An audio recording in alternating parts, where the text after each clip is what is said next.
This program features live coverage of an African safari and may include animal kills and carcasses. Viewer discretion is advised. Good afternoon, everybody. Good afternoon. Welcome to Djuma Private Game Reserve. Right now here, where we're sitting on a high point of the quarantine opening area, looking at the kudu, doing their best of browsing around in this open area. Welcome aboard to your very own live safari through African bush.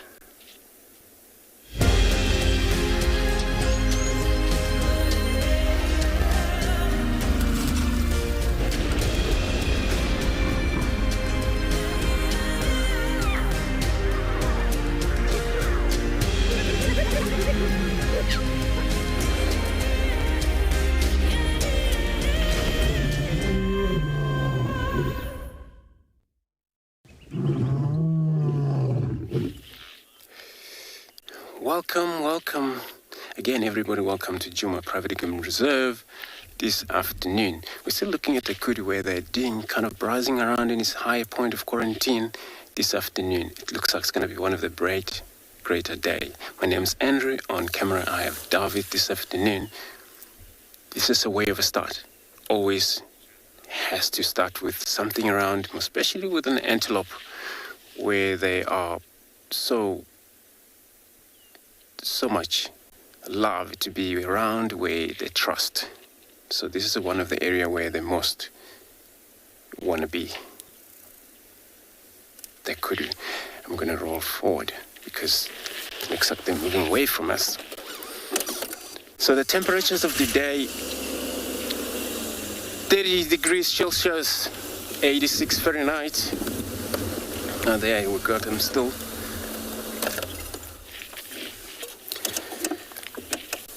And remember, we're coming to you live from this location, so we would like to hear from you. You can send us a question, comments, hashtag World Earth on Twitter, at FC on YouTube channel.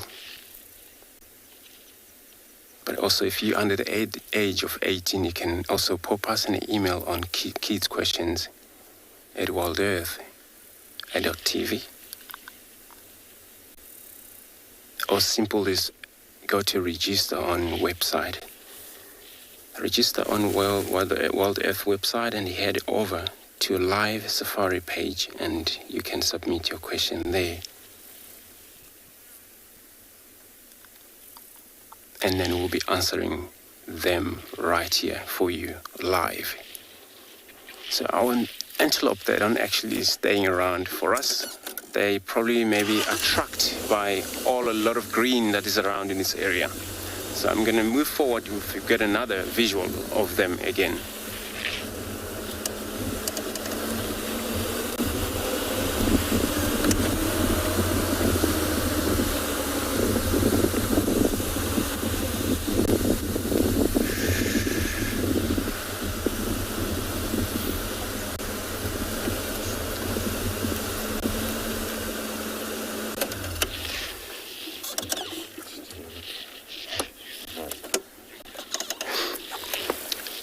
So Lucas, you're asking if I have a favorite species of antelope in Djuma. Yes, I do. I find impala so beautiful to me. Secondly, all antelope species, but impalas, first class, they are very good. Cooperative animals, they all love to be in one group, love one another, all safety. It's all about safety. Look out. And the most sustained antelope out here. There's quite a lot of them around. Because they are mixed feeder. The second thing, that's why I love about them. They don't rely on certain one set of food. They pick quite a few different.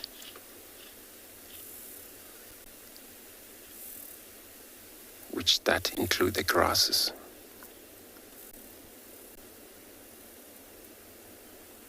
But now the antelope that we're looking at, kudu, they are browsers. So browser and grazer. Graze grasses, browse from trees which eat leaves, plants.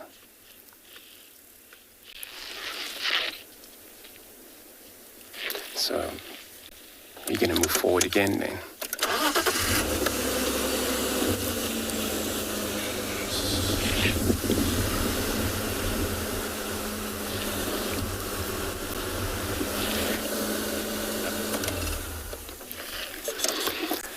Roger, so you're asking the duiker, the smallest antelope we have around here? No, we have a steenbok. That is even a lot smaller compared to a grey duiker. And then some area where they would have a dik, which we don't have around here. So we consider the steenbok in this reserve as the smallest antelope.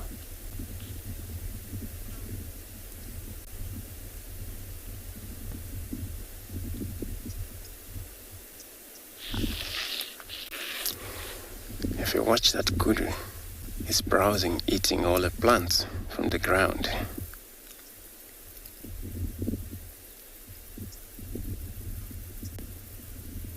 And because male they have horn, and there was one here, but probably disappeared on the far side.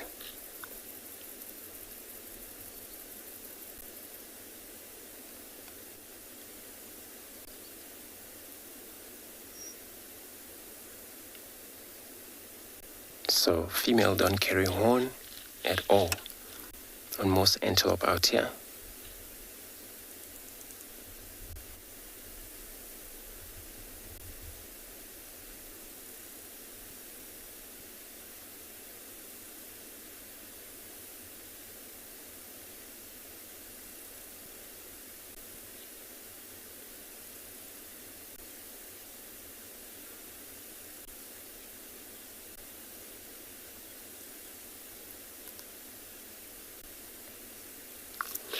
It's so confusing sometimes. Looking at the browser animals also always bend their neck down to the ground, wondering what is that for. So it's quite a lot of herbs that grows around in this open area, and they love it so much. And this is what they're after.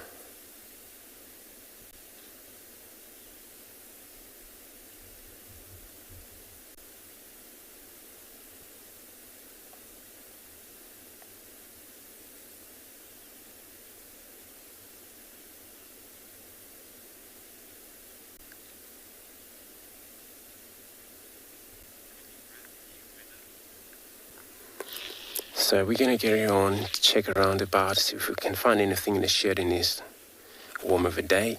And let's take a quickly look at the weather.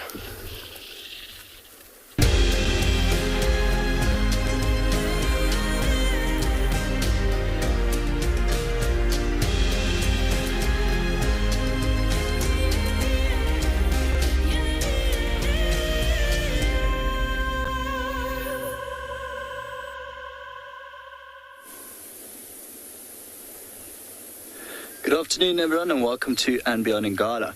So we have found something in the shade. Four kudus. There's a big bull in the foreground, and you'll see him dip down every now and then to eat a little bit. But yeah, everything is sticking to the shade. It is blisteringly hot here, especially when the sun peeks out behind the cloud, as it has done now. And they look kind of lethargic.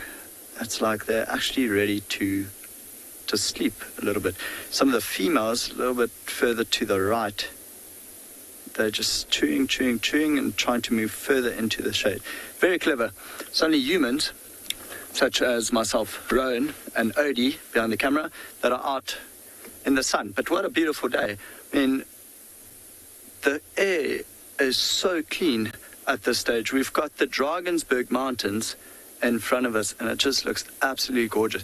Bit of cloud cover coming in, so every now and then we are driving in the shade of a cloud, but not too much. Luckily, hopefully, fingers crossed, there isn't any rain predicted for this afternoon. So our plan is to go to the western part of Ngala, and actually just explore a bit there. See, maybe we can find the breakaway pride, the Ross males, look for a pack of wild dogs. The Twatsi male, the beautiful leopard with the blue eyes, his tracks have been going up and down in a riverbed further on in the west. So just looking for something a little bit different. And every now and then we'll also just stop in the shade to recuperate, such as the kudus are doing now. It's actually funny to find them in this spot because it's it's really a massive open clearing, and they're usually quite secretive. They go into thicker vegetation and are known to be browsers. He's now looking for a different plant to eat. Loyal Leo asking, what are the size of these kudus? I think I would say shoulder height as he stands is probably 1.5 meters. I don't know if you're looking for size or age, but age-wise, I'd say all of them relatively young. I mean, if you look at the stripes on the females, the white stripes are very, very clear. And I think, well, I know with age, this actually starts fading. So quite a good-looking bunch. And, of course, he looks well-fed. Don't know if you can zoom in a little bit more, but you can actually see his stomach also inflating, deflating very quickly as he breathes. That's, of course, the heat.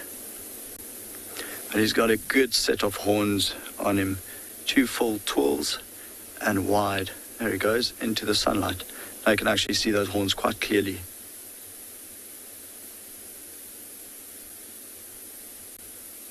Brave kudu coming into the sun. And it's quite nice, he's coming towards us. Look at the thickness of that neck when he dips his head. It's just a huge antelope. I'd say he probably weighs about 250 kilograms. And quite nice how the sun is catching his beard. And he's making a poo. See the tail's up.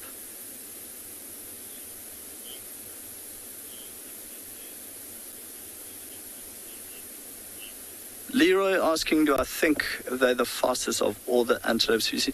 Leroy, I think a Tesabe is actually the fastest of all antelopes we see. I know kudu are really known to jump very, very high. So they are quick, but they are faster than antelope species than kudu. But they are phenomenal jumpers. I think I've heard a story before of a kudu jumping over a 6-meter fence. Imagine the run-up you need for that. You can still see quite aware of everything that's going on around him. Don't think you can sneak up too easily on a kudu with those massive ears. It's nice when he picks it up and you notice the red inside there. So it's actually a very thin piece of skin, the ear. So quite funny to see him, grazing. There are small bushes and plants that he's looking for specifically rather than grass. But you usually see them eating from trees or browsing. But I think at this stage, with everything being so lush and so green, it doesn't really matter. In later stages, even your elephants now, majority of the time you find them, they're eating grass. Then later, when it starts drying up, there we go, nice piece of bush there. When it starts drying up, you'll see them move more towards trees. That's when the grass isn't palatable anymore. But beautiful specimen. Used to be able to find 2 jackal here in these clearings, but I think with the grass being so tall, you wouldn't even see the tip of their ears. Pretty sure they'll still be territorial around here. One of the females now further to the right, she's noticed us and she's staring at us. I like the way they chew. Usually the mouth moves either to the left side or the right side. They shake his head. Also being very irritated by flies, especially after the amount of rain we had.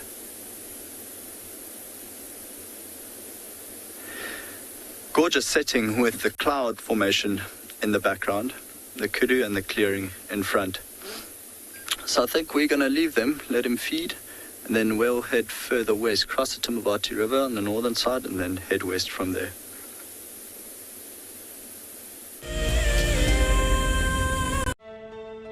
just look at that. It is absolutely incredible. And as far as I can see, that all falls within the reserve. So it is a vast landscape, but we are gifted with these incredible things. Yeah, the wildcats, the aardvark, you name it. It just keeps on delivering. It's just such an incredible privilege to be out here.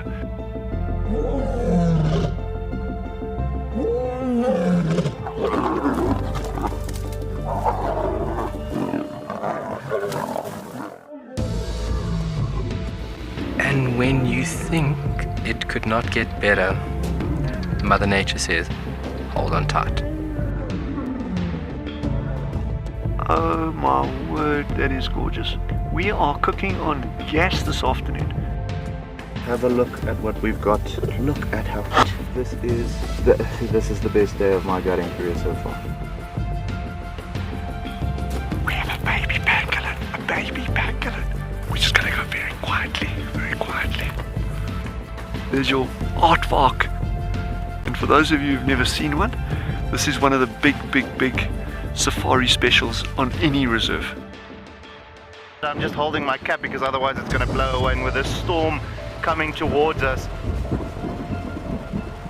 Absolutely beautiful to be able to see water flowing in this volume in the Kalahari.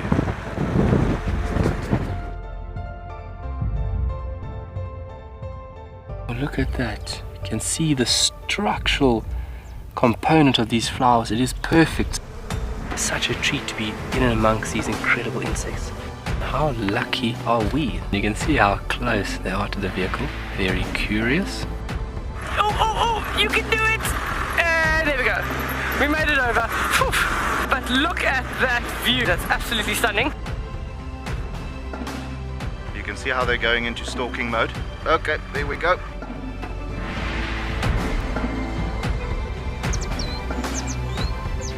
This one female is going to walk straight past the car now. Absolutely stunning. Look at that. I mean, do we just not have the best jobs in the world? That was epic.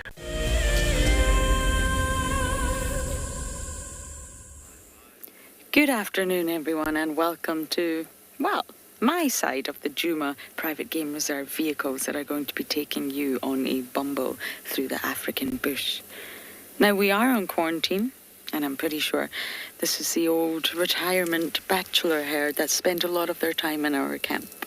My name is Lauren. I do have Umpo on camera, and it's another really hot day today. There was a little bit of relief earlier from clouds, but I think the sun has, well, burned through the clouds. So that means that we will be seeking shade, water holes, and then of course once it gets a little bit cooler, that means the animals will also start to get a little bit cooler and get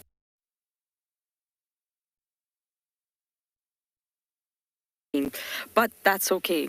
He is still a magnificent leopard that we really don't get to see too often because, well, he's a lot further north. Sometimes he's in the Mangileti or sometimes he's just very far north on Buffelshoek. So we may try and see if we can around again for him this afternoon. It would be lovely to spend some time with Spots. Spots have been few and far between lately. I think a leopard would fill the afternoon very, very nicely. And of course, once the sun goes down, I will be most likely checking the hyena den. These are very relaxed Nyalas. It's the exact same ones that come into our camp. They're very habituated. Long, shaggy coat. In this heat, I couldn't even begin to imagine. But of course, that's the whole point. The handicap principle, which sort of shows the ladies, hey, look at me, I've got this massive mane around my head, or I've got this long shaggy coat, or I've got a ridiculously long tail as a bird. So you would think it would hinder me, but I'm going to show you how strong I am because it doesn't. It makes them far more impressive to the females. And in most species, the females will go for the stronger, more dominant males. They want the good genes for their offspring. Now, I'm going to try and direct you to a oh, it's gone. These butterflies do not stay still.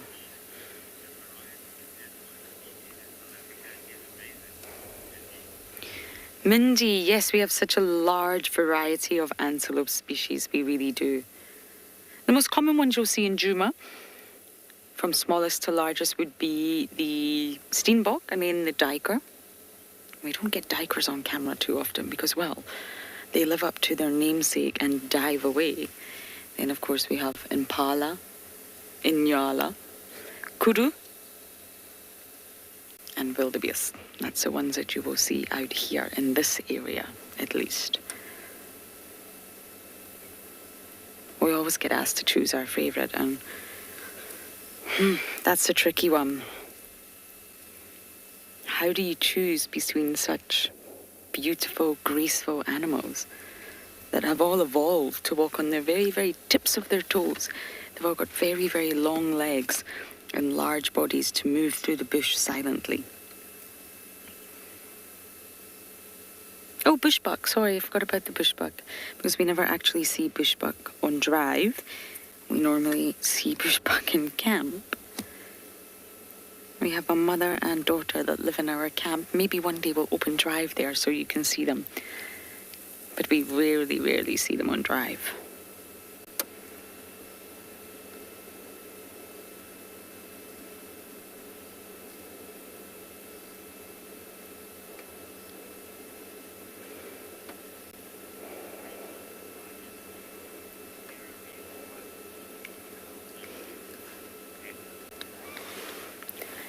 Greta, you are 5 years old, and yes, there is a reason, and that reason is because males fight. We've really got a terrible view here, haven't we? Let's go forward and pull. Males fight, and they fight via horn clashing. So they will really, really butt heads with their horns. Now, Inyala fighting, or at least the males fighting, can get very, very aggressive, and they are known to kill each other. But of course, that's a last resort. So what they will do is they'll run at each other and clash horns, and you can see that they curve like that, and that allows them to interlock with one another when they're trying to be the most dominant, biggest, and boisterous boy of them all. But each antelope out here has a different shaped horn. So even if we just laid out all the horns in front of you, you would see that they're all different, and you would probably be able to identify them by their horns.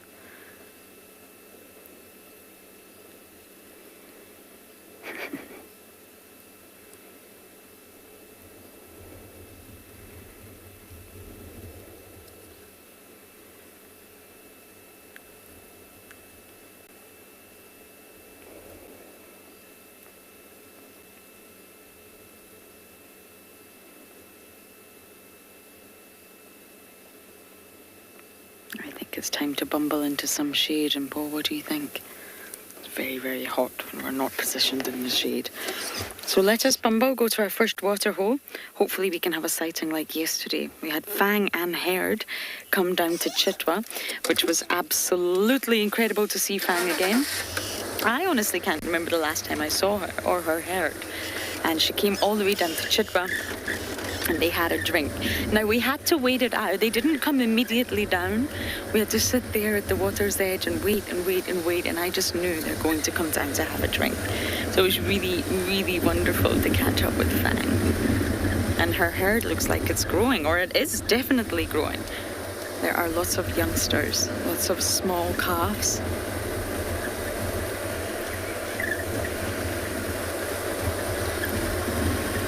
It's wonderful when you catch up with animals that you haven't seen in a while. And of course, elephants move great distances.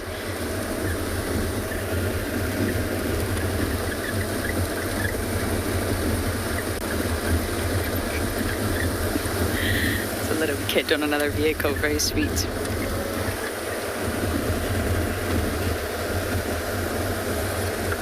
Donald, no they don't. Some are browsers, some are grazers.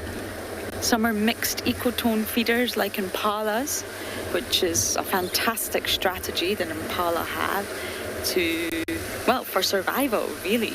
They're not too specific. Once you become too specific with your food source, then that leaves you in trouble. And that's exactly what actually happened to the Ethiopian wolf. So although the Ethiopian wolf is not an antelope or even a herbivore, what actually happened, it got so specialized on its prey, which is a giant mole rat and a few other rodents, that it's now became too specialized and is a victim of its own success. So it can only survive where the giant mole rats survive.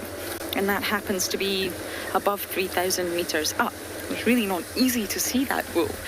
And they've limited their diet so much that they can't really sort of be opportunistic or feed on much else. So although that's a carnivorous example, it's better to not be too specialized because seasons are always changing, vegetation is always changing, and of course you don't want to narrow your menu, should we say. So some are grazers, some are browsers, and like impala, mixed ecotone feeders. They will browse, they will graze, they will have a huge range of vegetation that they eat. And Paul, I'm not sure if you're going to be able to get this roller up there. Do you think we can get it before it flies away? We have a lilac-breasted roller. The Europeans are back, and there's some purples around as well. So we're spoiled for choice when it comes to the rollers.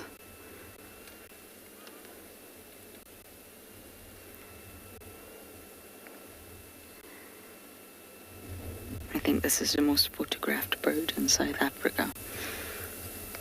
One, because, well, they're normally quite easy to take a photograph of, like this.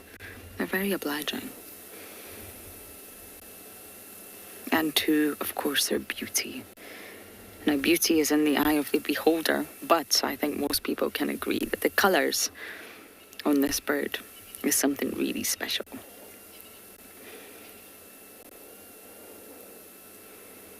And yet they have the ugliest of calls. They really do not have a nice call, considering their beauty. But they make up for it in other ways. The colour palette of their feathers and, of course, their acrobatics in the sky. The twirling and rolling and whirling through the sky is definitely how they earned themselves the name roller.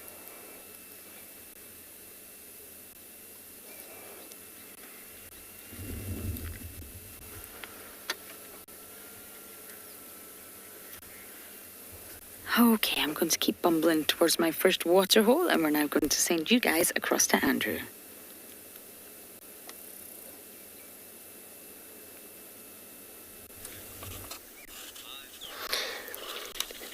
Great, so we got a woodland kingfisher right now, which is perching. So it's also one of the color beautiful bird that you just saw, roller, a lilac-breasted roller. Also have one of the metallic colors in it, bird.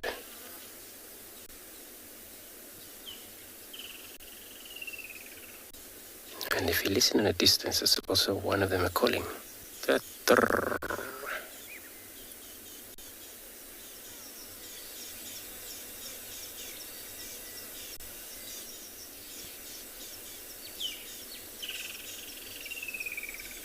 That one.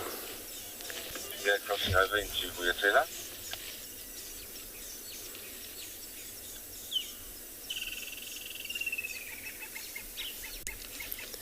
They're quite active birds during the day, fly around calling about. They are woodland. They feed on insects.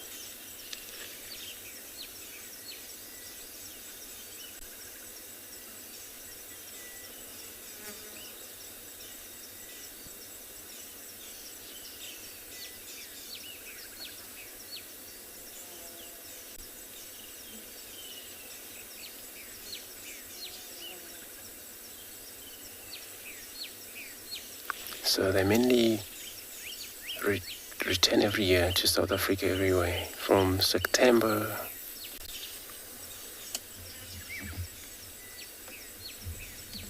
to December, so they're around, yeah. Quite a lot of them because they follow season around.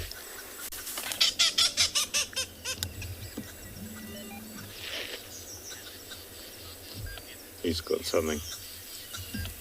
He's got an insect. Looks like that one has got an insect.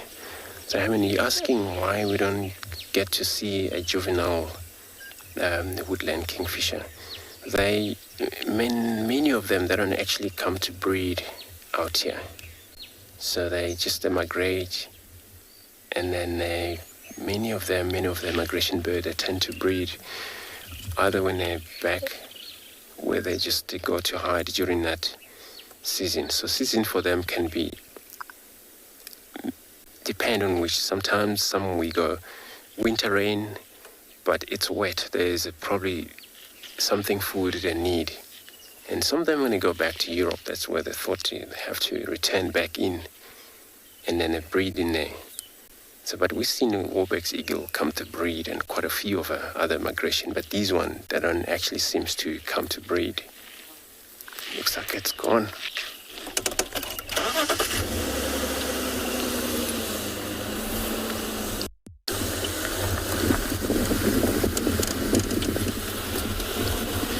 And it can be noisy, especially males entertaining the female.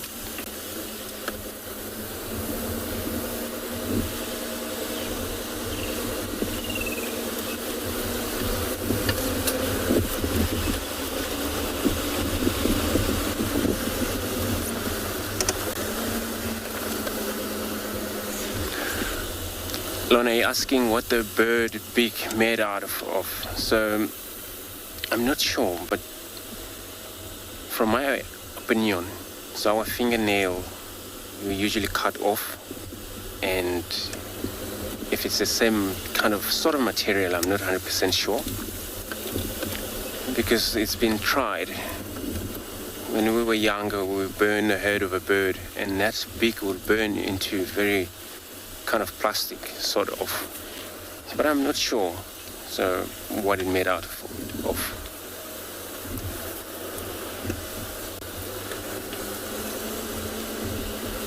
And then I actually found out that. So it looks like I'm very much right. Made out of the keratin and bone.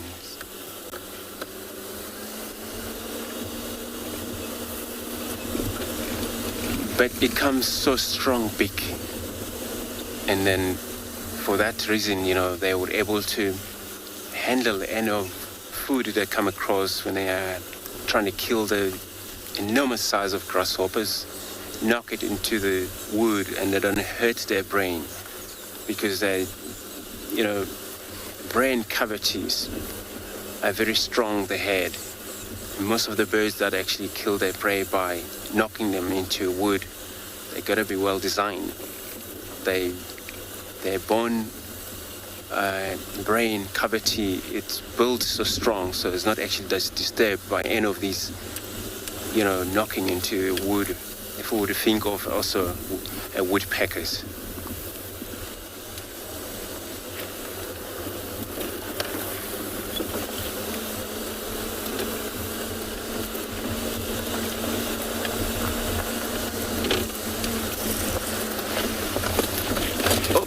Sorry.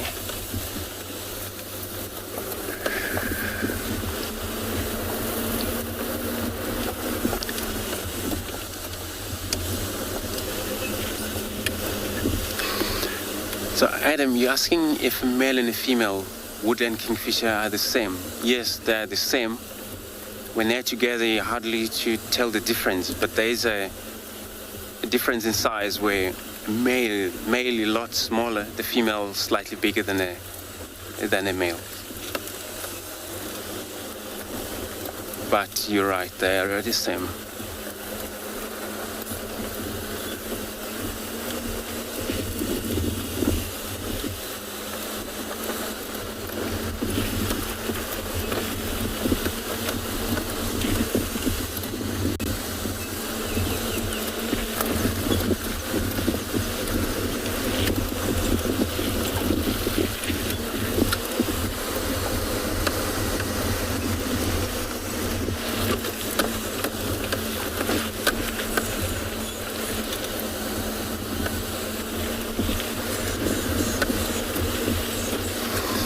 quite a few birds that, they are male and female look the same.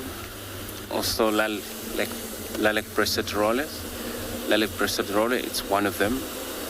You only tell the difference by looking at the size. I'm going to continue driving around in these few roads here. I hope I get something for everybody. I'll be sending you across to Ntswalo to say hello to everybody.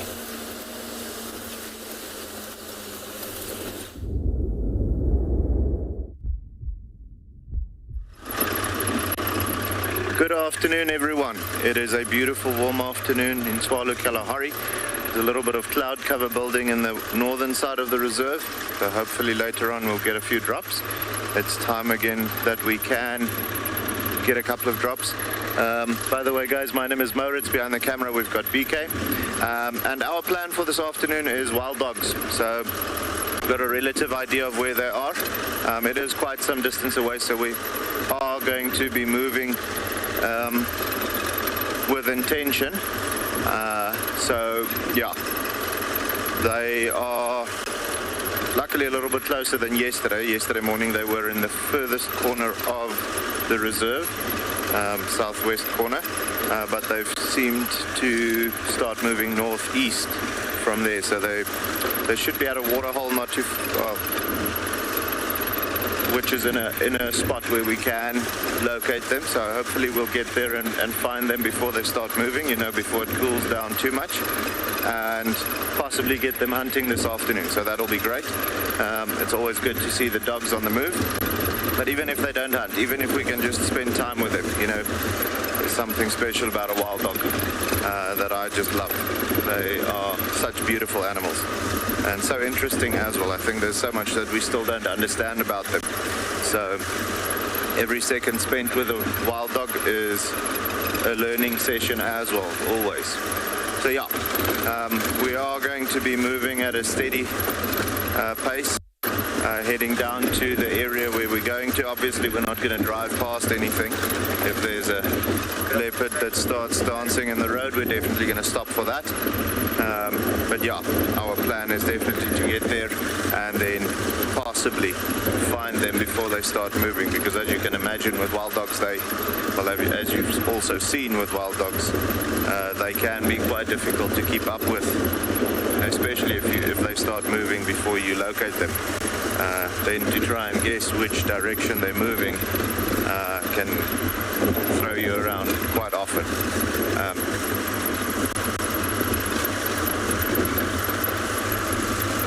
Tyler, so we've got one pack of wild dogs in Ntswalo at the moment. They have been seen mating over the last month or so, so hopefully that pack will grow larger. We'll have to see how many puppies it's going to be, but the largest litter of pups that I've personally seen with my own two eyes was 18 puppies. So that pack can get significantly bigger. However, I don't think it's going to be that many pups. If we can get up to about 10 pups that gets added to the pack, that would be great, especially if they can all make it to adulthood. Unfortunately, with the wild dogs, they don't always have 100% success rate, just like with lions and, leopards, any predator for that matter. As soon as they are still pups, there's a lot of things that look to kill them to try and cancel out a possible threat or competition for the future. So we'll have to see. With them mating in the perfect time of the year to have their pups in around May, June, we are expecting a beautiful litter at that time. So yeah, one pack of wild dogs in the reserve, hopefully a larger pack soon, in a couple of months, and that would always just be special to be able to see the pups. And if we can locate on the den side, which we should be able to do with, I wouldn't say relative ease, but we've got world-class trackers here at Ntswalo, so as soon as they are on the trail, there's very few things that can hide from them. Also, we'll be able to determine where they go to every time after a hunt or after going to the water or so on. So finding that den site would be epic. Spending some time with the pups and see how they grow up and so on. It's always special.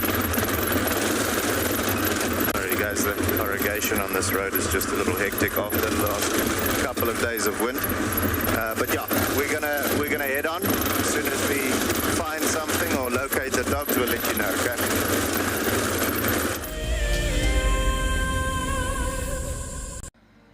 Wild Earth explorer Jenny recently joined Tristan as he broadcast live from Djuma. Awesome to kind of have a guest on board. I'm looking forward to this. This is Jenny. Hi everyone.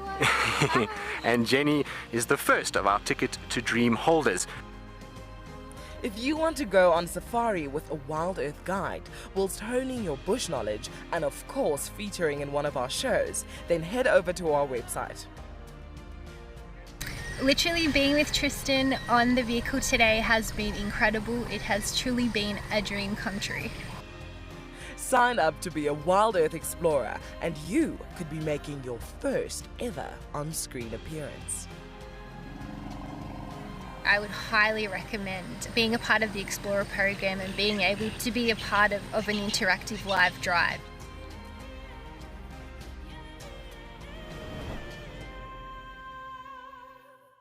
Our bodies are made up of about 60% water, which means that in a very short space of time, you can dehydrate completely. A relatively efficient way of collecting water early in the morning is to take an absorbent material like a sock and to walk through the grass, absorbing the condensed dewdrops on the grass. Once the material is saturated, you can then squeeze it out into a container, or you can suck it out directly into your mouth.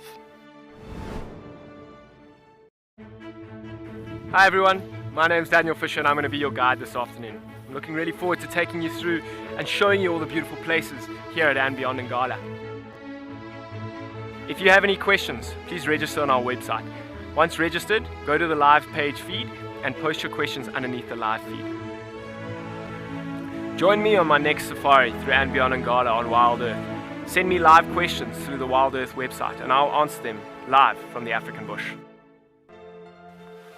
We have a baby pangolin, a baby pangolin. This is off the charts. This animal is about from your fingertips to your elbow. That's the total length of this animal. This is unreal. This is unreal. This is unreal. This is like now my 4th Christmas in a week. We should do this more often. Tune into Wild Earth every single day. It's in your nature.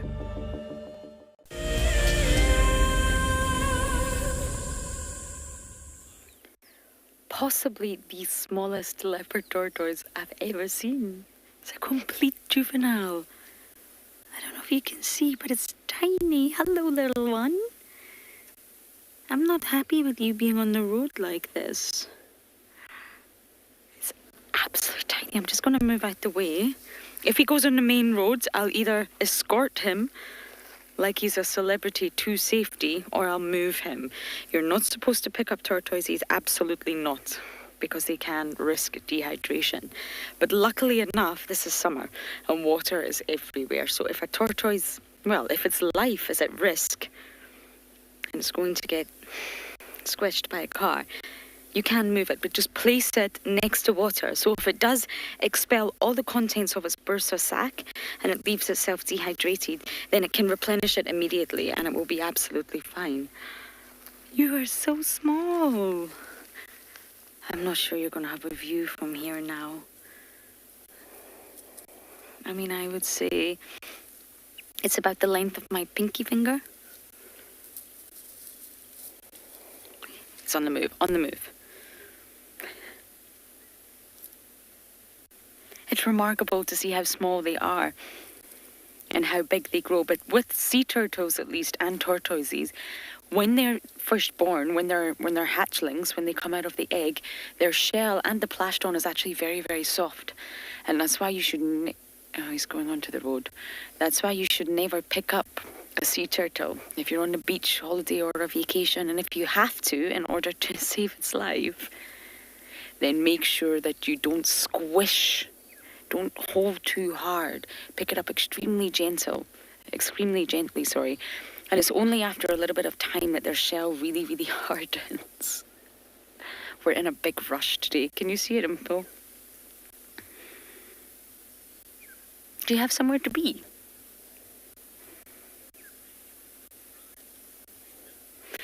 These leopard tortoises do have a maximum size. They do. Speedy Gonzalez here, look. I don't know where he's going, but he's clearly late for an appointment. Maybe he's going to the dentist. They can move extremely fast. But yes, they do have a maximum size, the leopard tortoises. Some reptiles, of course, do keep growing and keep growing, like crocodiles. But these tortoises are the biggest ones we get out here. A chelonian, one of my favourite sort of groups of animals to study. And they do have a maximum size. Off into the vegetation it goes. Just want to make sure it gets away safely. Roads are not a good place for tortoises. Okay, we are still on our way to the water body, but for now, over to Andrew.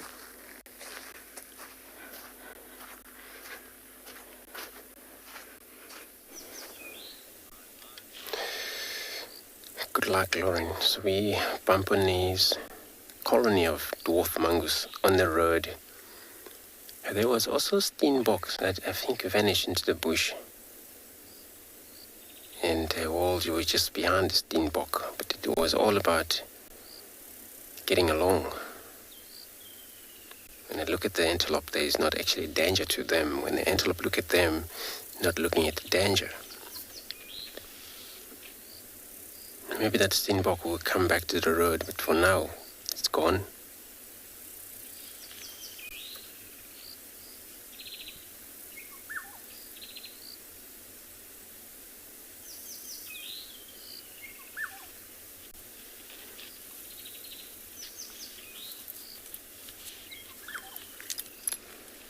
That instrumental that you can hear in the background, that's a black-headed oriole that is always giving a lot of a sound.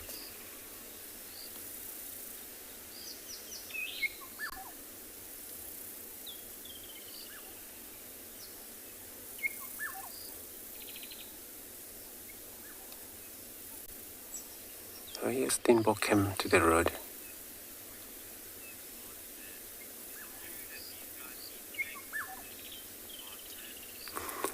Plant men say, asking if it's true that these guys, the dwarf mongoose, eat snake. Yes, they can kill snake and eat them. And they can also eat a lizard as well. And all the insect, such as the grasshoppers, centipedes, beetles, those sorts.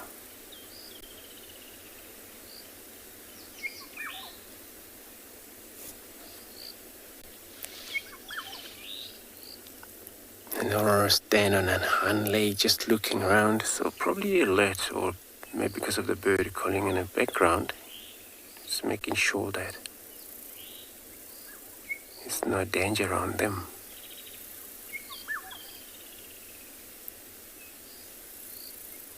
Oops, steenbok came to the road. Yeah, this dwarf mongoose. Yeah, they do. Looks like they all are just tussling each other there.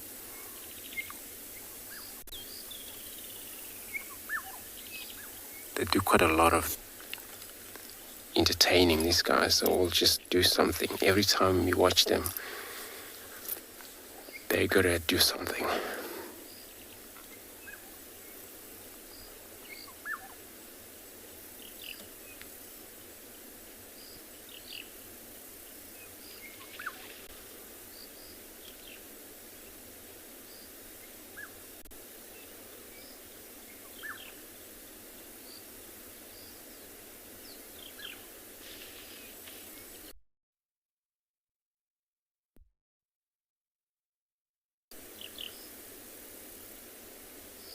And they all run around in the daylight. They never run around in the night. They are not nocturnal.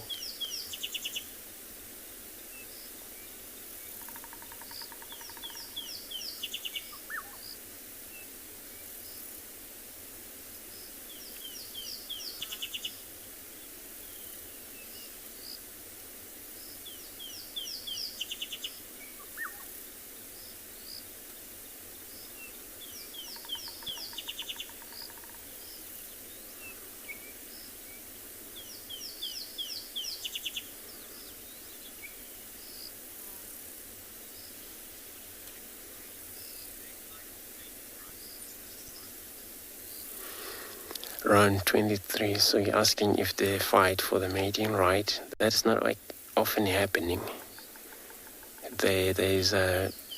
Since there's a pair breeder, or a male and a female. So if that ever happened, maybe this is when that alpha male maybe dies, some reason, accident happened or sickness take place. Of course, then it's going to be a control of who's going to be now the alpha male who would be able to breed, which is also quite a lot of standing males within this colony, but they're nothing right now until that happened. So it's not actually happening quite a lot that they fight for mating right. Looks like they come back the road every now and then, but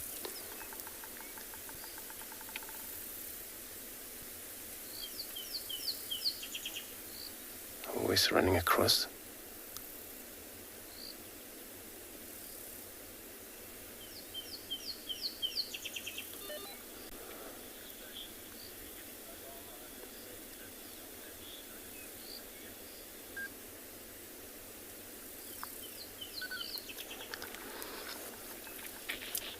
So social structure is strong, and also in that social structure, they move together. Looks like we're losing them. I'm going to get closer. I know when we're there, maybe they're going to just be vanished. So they don't actually mainly want to share food, because when a hunt is spread around, so each one we're able to get little as much as they can. So for them to share little insect, it's impossible. So it's quite a lot of, they don't really want to fight for over things, food. So they're mainly not like to share with other members. So each one would get its own meal and then hide with it and eat quietly. Unless if it's a big thing, it's like a lizard or so a snake, which they have to fight together, a snake, and they kill them.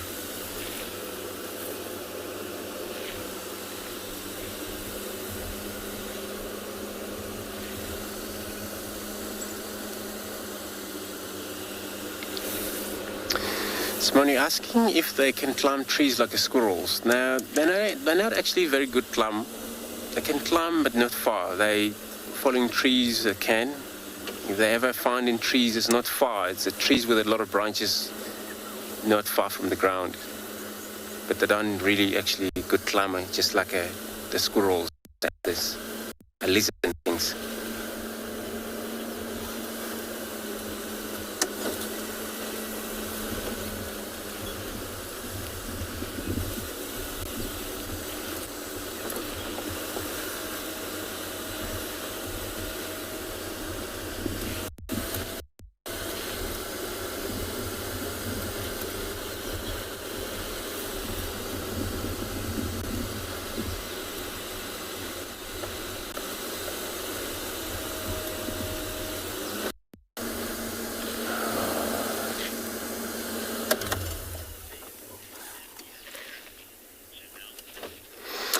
Just missed that. The family has already got a lilac breasted roller here.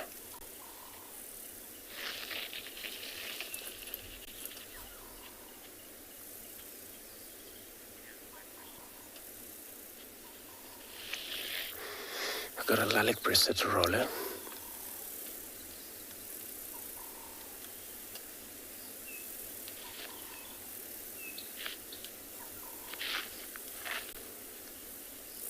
Such a beautiful, just flew into that from the ground.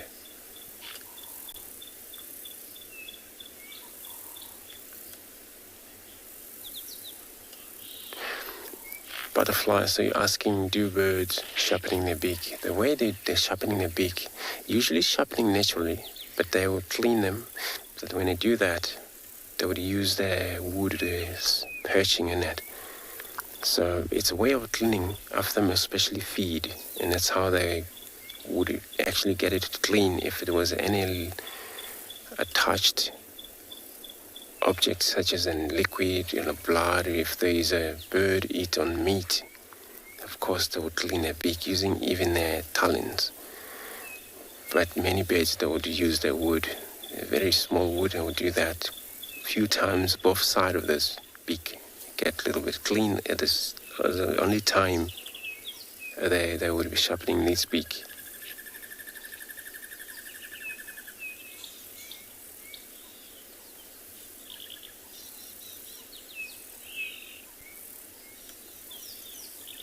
So, the lilac Brachyderol is gone.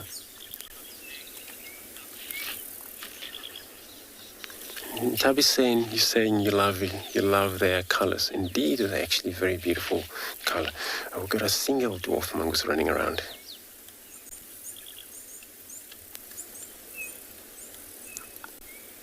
It's gone. Tabi's saying, so yeah, I agree with you. It's lilac Brachyderol, and they have about 7 different color on them. And that colors include all the lilac breast on their chin, and then all colors on the back. So they one of a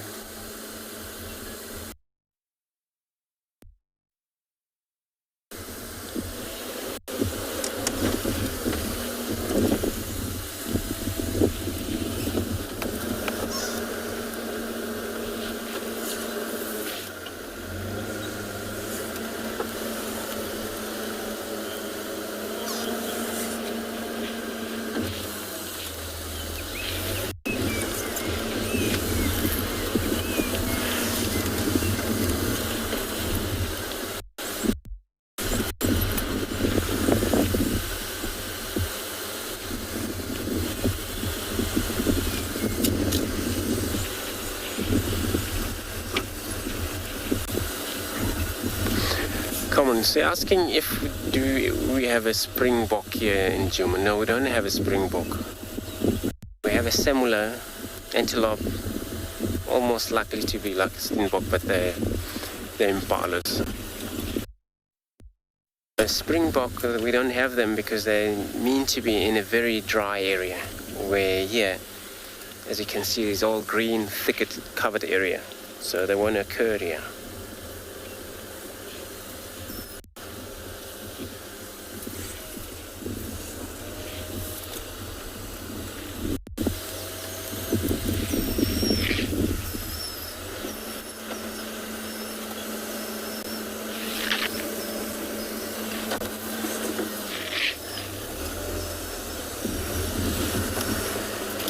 I just want to check some sort of a distressed sound that I'm hearing.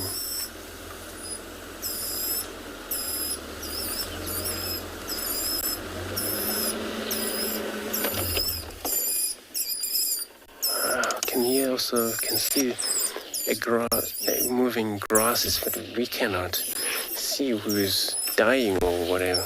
What is going on there?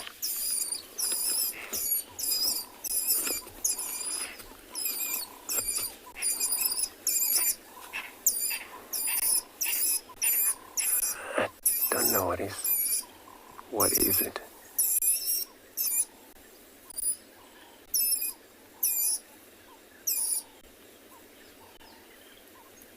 It probably sounded like mongoose. But not that squeals, probably when they're distressed or hurt or something.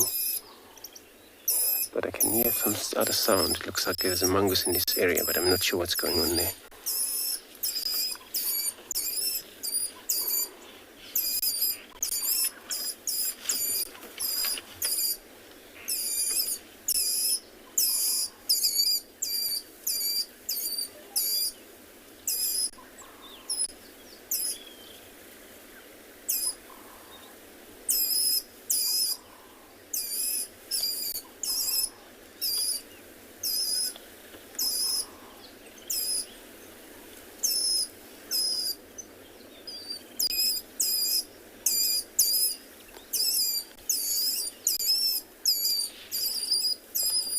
So yeah, there's a dwarf mongoose in this area. But that sound we can hear on the background there, I'm not sure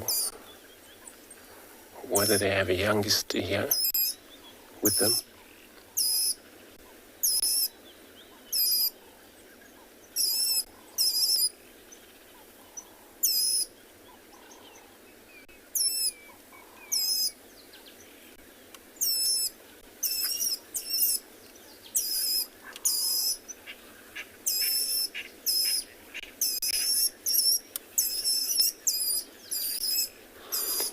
So, Mr. Leopard, you're asking that it could be a snake catching something.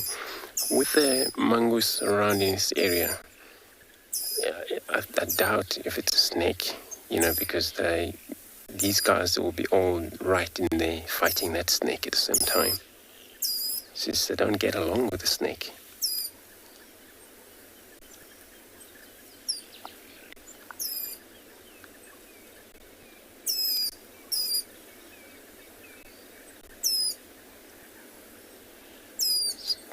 They all we're looking at this old mongoose here. They looks like they're all sub-adult.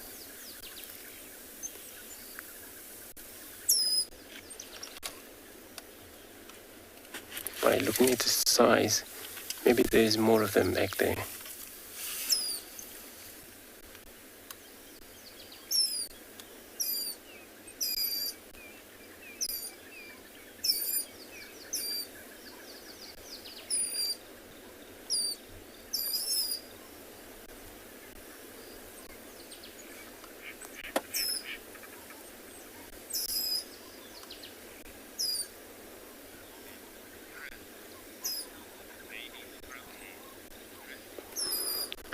Chris, so you're saying that sounds like a baby scrub ham? It does, it sounds like it. But there's another sound where it's more deeper than that squeal. So it looks like it's probably two of an animal there trying to get on into something, probably not wanting to share food, or that's what I think. I'm not sure.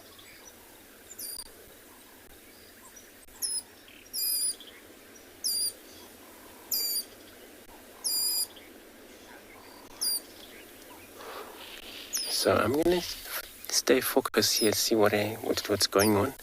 I'm going to be sending you across to Lauren.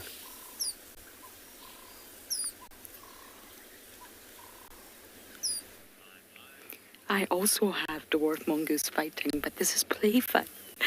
One of them just played dead. It's an adult and a youngster, a juvenile. I'm sure they're going to come back out onto the road. And it's hilarious.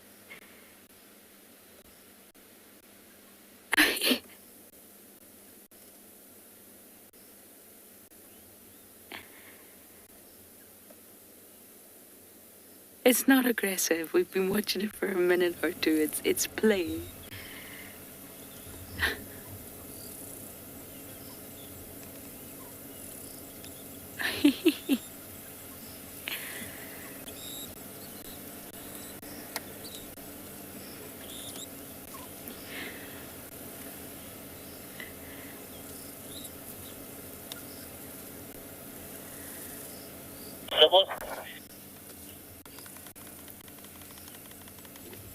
The one that's disappeared is a lot smaller.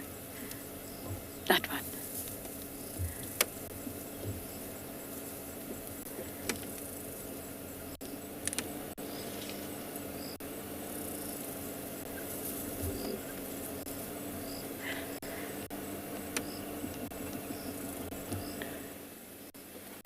You see it there? Oh, give some.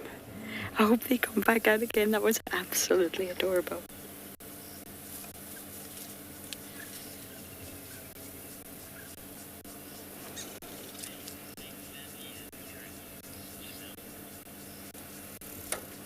And believe it or not, play in the animal kingdom is greatly studied. It's a really sort of wonderful thing to read about if you're ever interested. Janelle, you're asking something? I'll wait till Jared repeats it.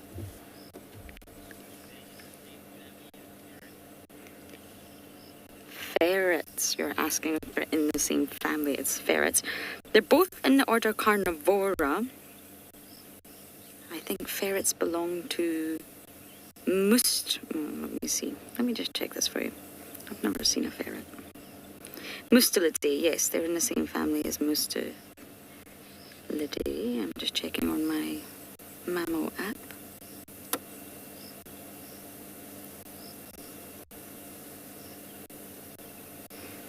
They're in the same order, Carnivora. but different families. So mongoose belong to Herpesteridae, and ferrets belong to Mustelidae. So different families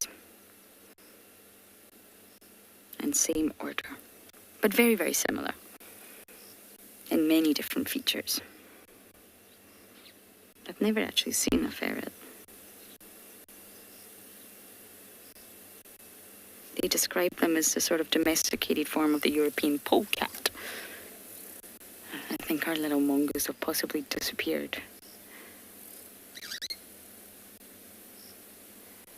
But that was fun and highly entertaining. Maybe if we just drive up next to them, we might see them.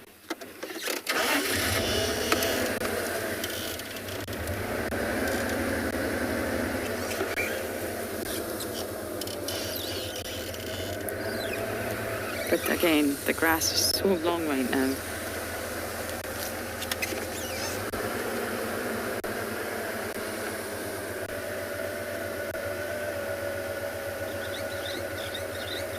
No, I think they've disappeared into the vegetation. And I can see a golden orb spider. Janelle, I would imagine so. You see just here, Impo, under the apple leaf, you see the glinting web? Just at the very, very bottom, almost touching the grass, there's an orb web spider there. Janelle, I would imagine so, that they will get ticks. Very, very small ticks, maybe pepper ticks.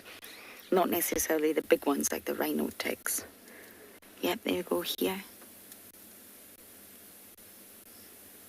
If you just look at my finger, there we go. But yes, most mammals will get ticks, especially when living in the long grass like that, absolutely. Oh, you're not an orb spider, are you? I'm not sure what species this is from this great distance. But it's definitely a spider. And you can see this has got a very low-hanging web, which is interesting because they're going to catch the sort of insects that fly a lot lower than the webs that are high up in the trees. I wonder what the success rate is of the lower webs. It's a very strategic way to get your food, trap them. They can't escape. I think I would have to get closer to be able to identify that spider, I'm afraid.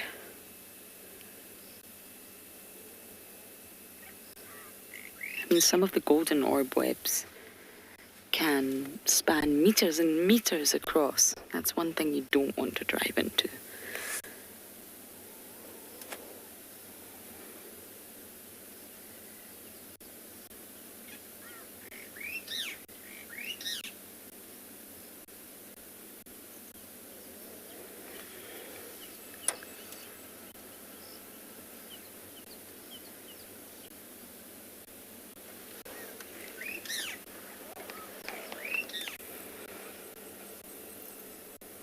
Okay, Impo, let's bumble on. Oh, hello. Look what we've got in the middle of the road.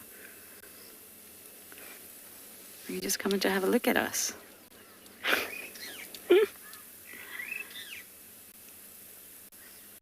I love it when animals just pop out of nowhere. Good afternoon.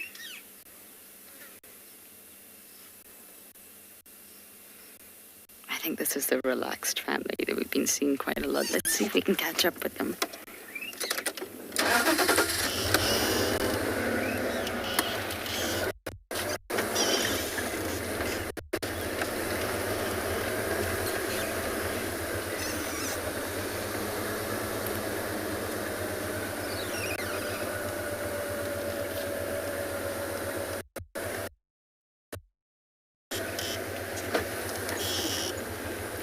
And just like that, vanished into the long grass, never to be seen again. Now I'm going to head down to Chitwa Dam, and you guys are going to head across to Andrew.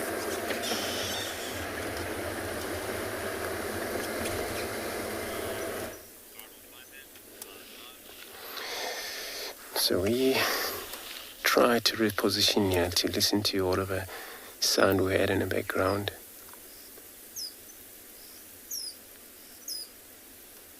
now it's all just all a squeal, but that distressed, all stopped.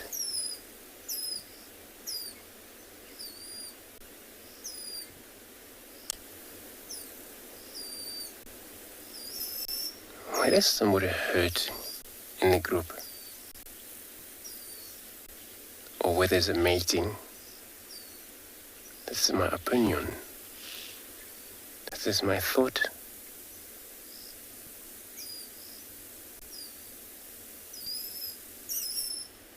Because it's going on even now.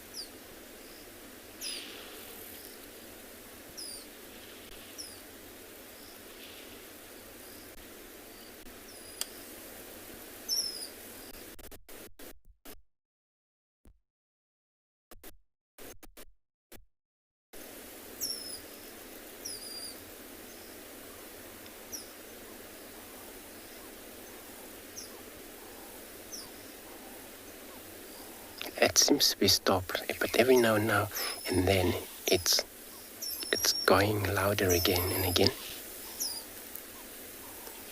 So if it's a fight now, all animals, they had a fight, they have a lot of a fight. Elephants, they would fight amongst the group, but that doesn't mean they dominate. That means somebody is not respecting them, especially those are teenagers and the females that are in the area. They can control who's the bigger amongst them.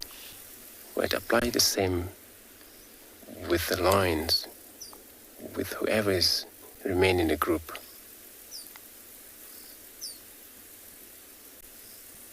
But many of the time the adult, they will sort it out that. They will yell at them not to do that. But some species maybe is going to go on and on and on without stop. I'm not sure, just a thought. What it would be about in that thicket.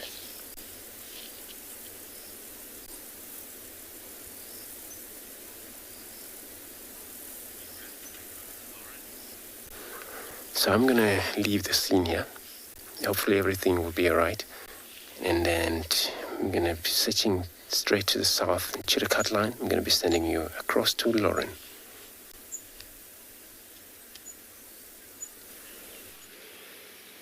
I think we found the same water monitor that's always on Chitwell Wall.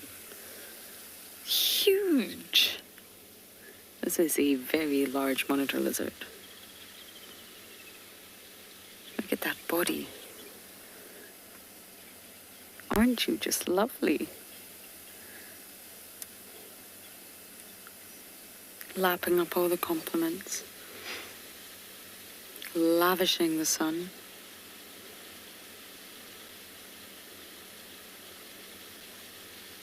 And of course, any reptile, not just a monitor lizard, their response to cold temperatures impacts every aspect of their biology.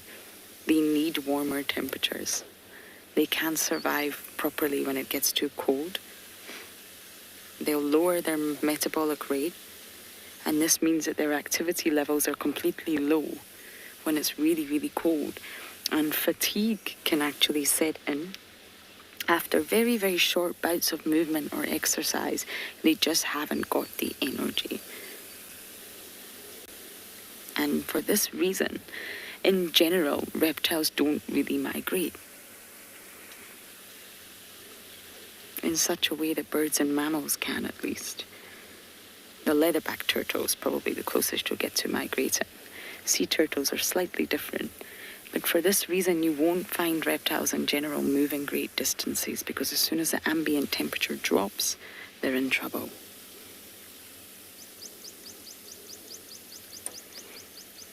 And at low environmental temperatures, what's fascinating is that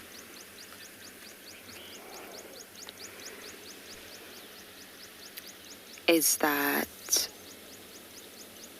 the metabolic rate of a reptile at low sort of environmental temperatures can be, well, a bird and a mammal can be 100 times greater than a reptile. That's the difference. Their metabolic rate will be 100 times greater than a reptile at low temperatures, either a bird or a mammal, endotherms. That's incredible. That's a vast difference.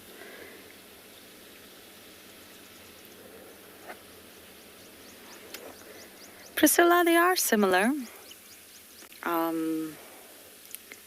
It's probably best for me to show you my book. I just don't want to lose the last glimpse we're going to see of this guy. He's slowly going to disappear.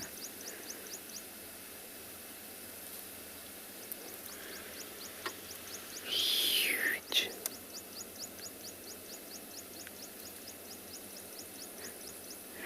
Well, I'll bring out my book and get it ready for you. It's easier to sort of visually see the difference than with me explaining.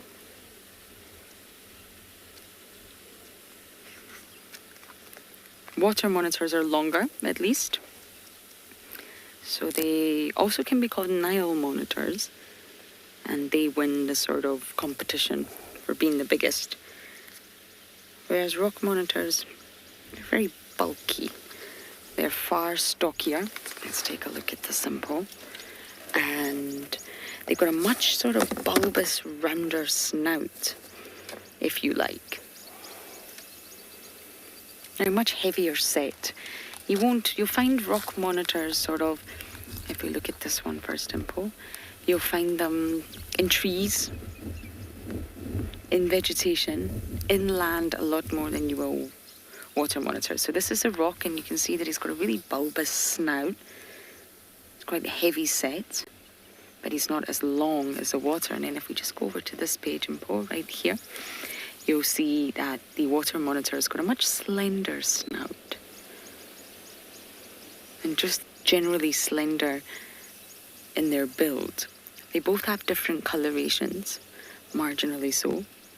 So they can easily be confused. But there are differences. The water monitor's tail is also longer, and that's of course because they use it to propel themselves through the water.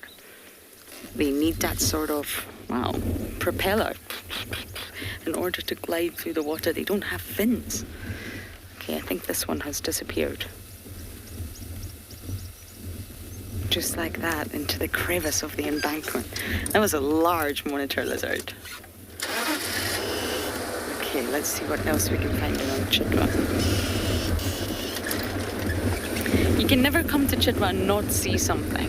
You will always see something at Chitwa Dam. That's what I love about it.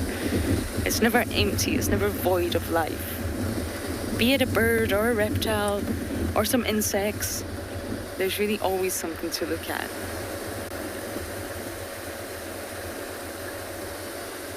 Even in winter versus summer, it's just a gorgeous dam, surrounded by a huge open clearing, which really gives you spectacular viewing.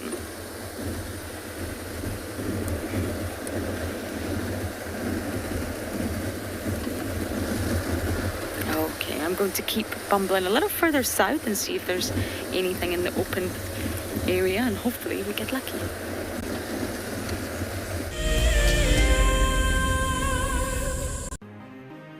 It's the month of March, and Wild Earth is offering you the chance to win a brand new prize. Sign up to be a Wild Earth Explorer, and you could win a 5-day Eco-Training Ranger experience for 2. Eco-Training is the pioneer and leader in safari guide and wildlife training in Africa. The lucky winners can look forward to approaching dangerous game on foot, tracking and 4x4 driving, learning about animal behavior, and even spending one night sleeping out under a blanket of stars. In addition, you will also get the exclusive opportunity to join the Wild Earth team on the broadcasting vehicle. Sign up to be an explorer now, and it could be you that wins this life-changing experience. Terms and conditions apply. It's a huge privilege to be in these incredible places with these amazing animals. I love filming lions. When they do get up and do something, it's always spectacular. When they are playing, are incredibly fun to watch, especially subalterns and cubs. I love being in the bush and working in these incredible places with these amazing animals. We want to bring it to you so that you can almost feel like you're right there and be able to experience it and enjoy it the way we are. Hello, I'm Marna, your Wild Earth Safari Guide from and beyond Gala. What I really like about connecting with Wild Earth viewers is that we get to speak to viewers instantly, and I get to show you this beautiful property. If you want to ask me a question, register on the Wild Earth website. Simply head over to the live safari page and you can submit your questions there. Join me or one of the other guides twice a day on Wild Earth.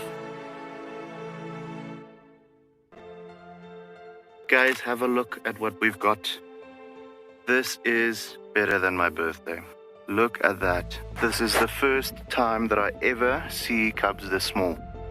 This is so special.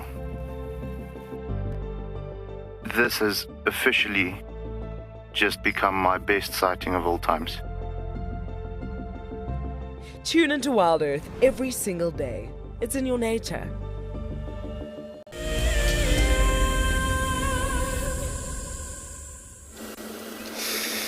Alright, so we're still on the bumble about, searching for what we're going to see around here.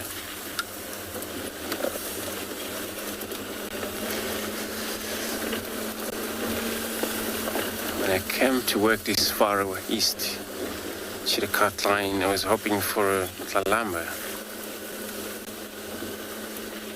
But no luck there, no tracks. It was an older tracks. I think this is when she was seen a few days ago, moved to the east into Torchwood, that area, into one of the drainage line.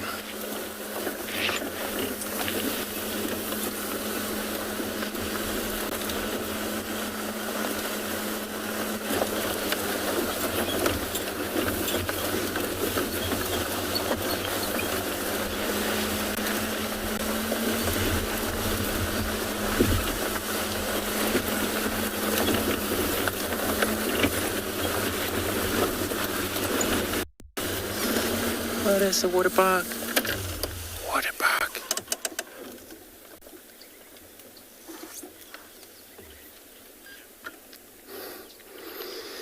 Beautiful. A male water buck. I actually haven't seen a water buck in a while. There are the antelope that they're more likely to be around far uphill of the country, where they prefer much to the top of the land, or also near the water, big lake. Looking at the male waterbuck.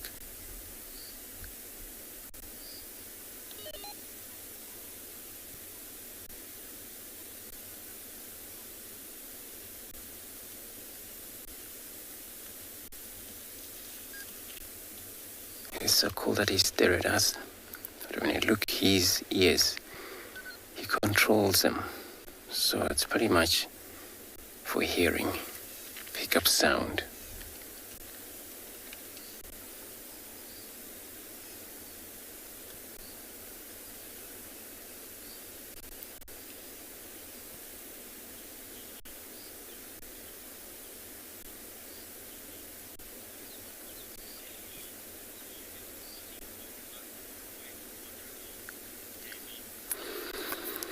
So KB asking if have I seen the waterbuck far from the waterhole? Yes.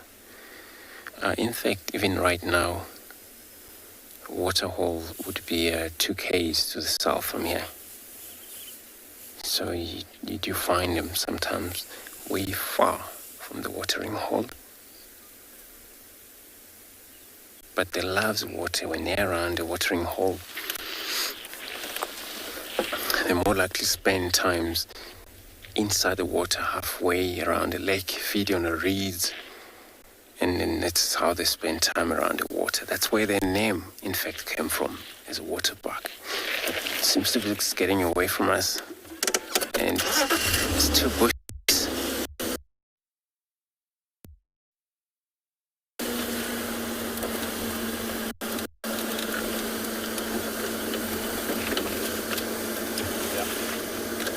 Oh yes, still got him there.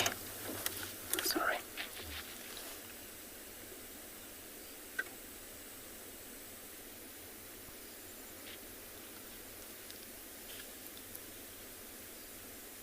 And there is a dominant.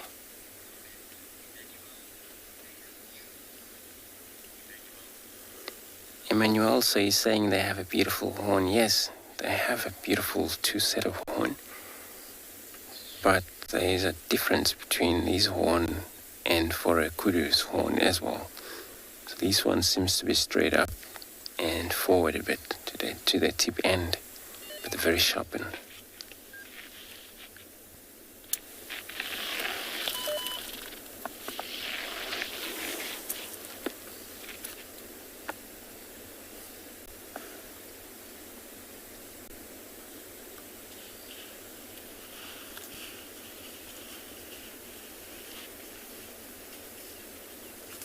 Just hear him moving.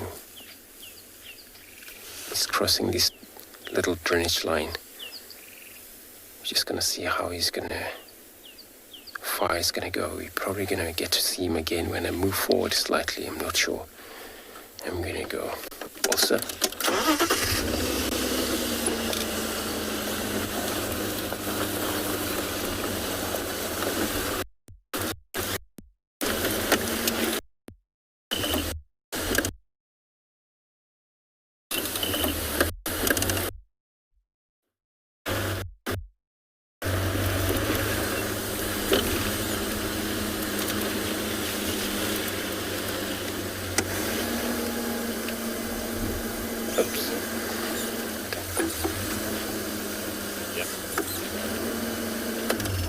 Got a little bit of him. It's not easy because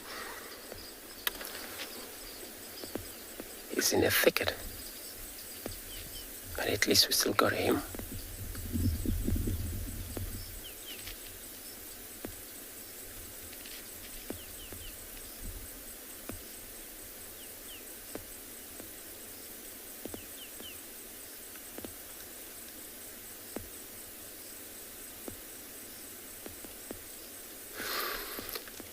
It's one of the rumen antelope as well.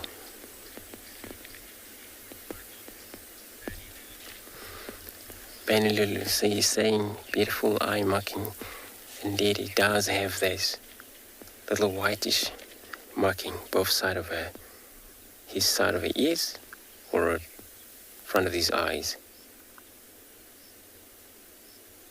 But many of these marking usually there for a reason. You know, look at the lion would have more of them, and their eye, just to help them to see perfect at night. You know, help their eyesight. The antelope would be the same, but then they are day animals. So important for them to have those. And there's a way of communications when they're in the bush. Because they're very grey animals, impossible to just to see through the bush. But it's got to be a way of a visual sign when they're in the group. It's moving away. Let's see if I can move. Oh yeah, I'm going to take probably another link road here. I'm going to try and attack that.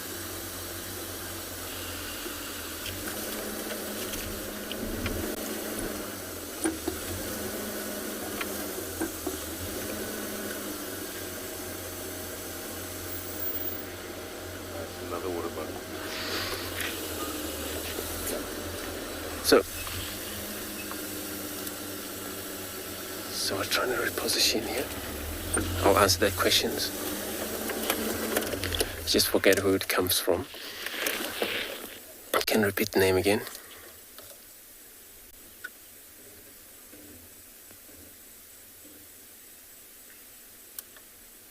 Pile, so you're asking how much water do they waterbuck need regularly? So generally antelope, they would need water daily basis. Some depends. They would maybe drink twice, maybe 3 times a day. But at the end of the day, they would have anything from 28 or 20 liters of water. End of the day. Or some, depend how big it is. We look at the giraffe, can need anything from maybe 38, roughly 30. End of the day.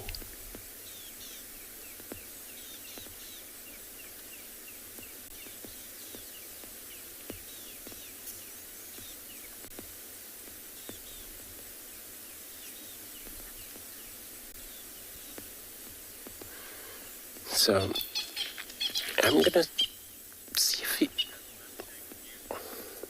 looks like now he's gonna either come to the open, so there is a road we're gonna take from here. If he's gonna go that way, maybe we're gonna keep him up or hook with him on the other side.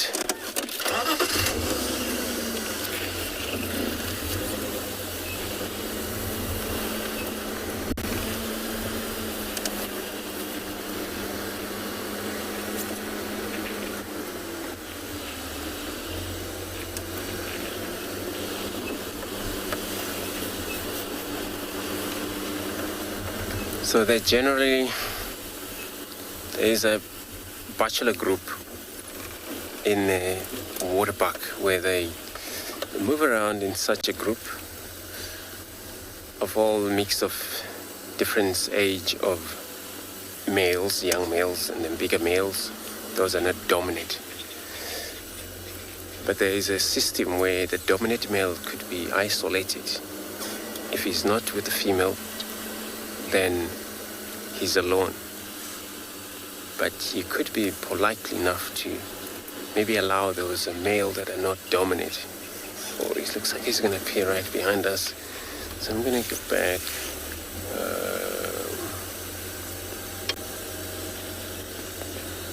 I'm going to reverse back. So he's going to probably cross right where we just come from. We're just going to stop here a little bit.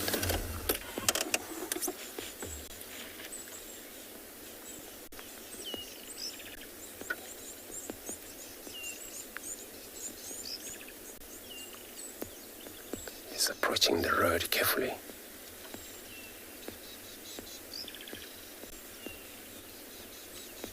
They're always very thick coat, fluffy on the neck, and a round on their back, round ring, white.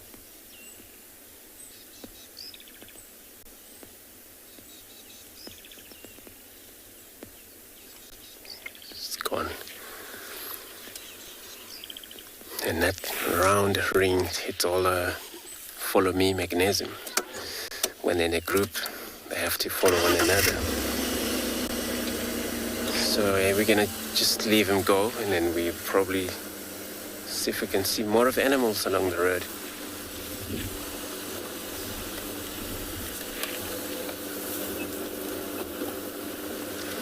So check around, see if we find anything. I'm going to be sending you across to Mo and Tswalo.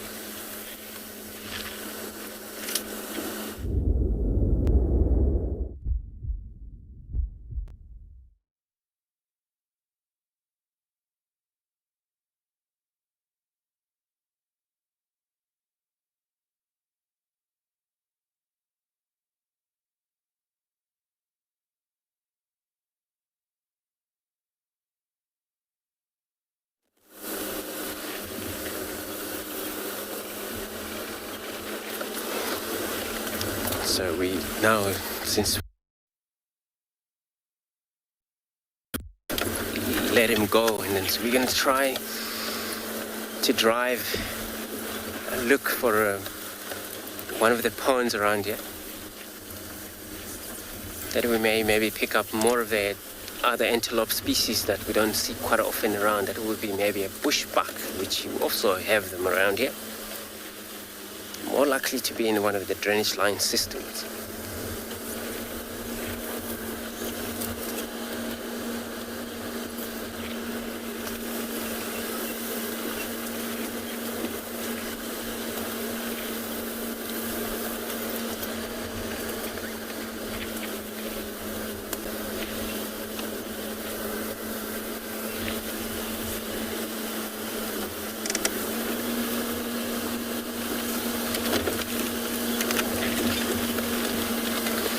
So Anna, you're asking when last time I saw cheetah in Djuma. Can't remember when. So it's been a while though. Personally me, the other guys I think did, but I haven't recently, so it's been a while since I've seen cheetah.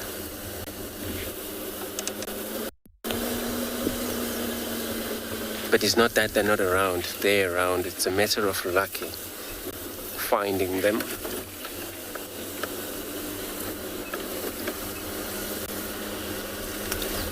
But also cheetah are one of the animals that don't tolerate places where it's so much of hyenas and lions, less of an open area. I'm gonna keep on checking here. I'm gonna be sending you across to Ntswalo.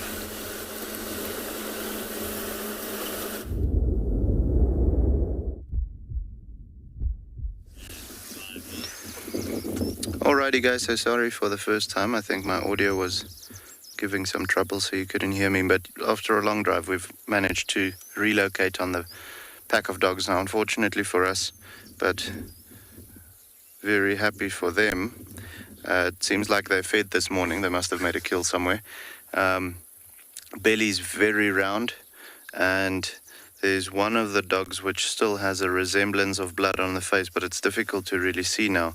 But yeah, very full bellies, very lazy dogs, so much so that the herds of oryx and blue wildebeest are actually standing not, I want to say 100 meters away, and not worried about them too much. They can see in their body language that there's not much going to happen with these dogs for this afternoon.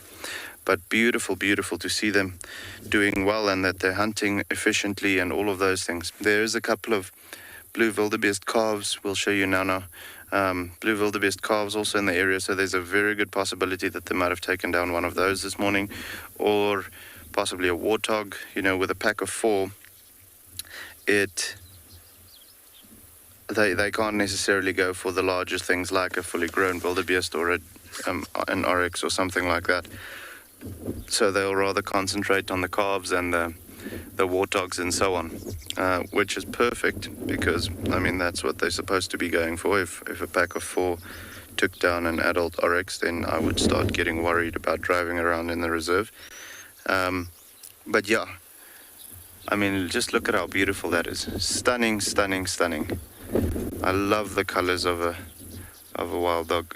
They're just beautiful. I want to say them and a leopard is probably one of my 2 favorite animals, if I had to categorize.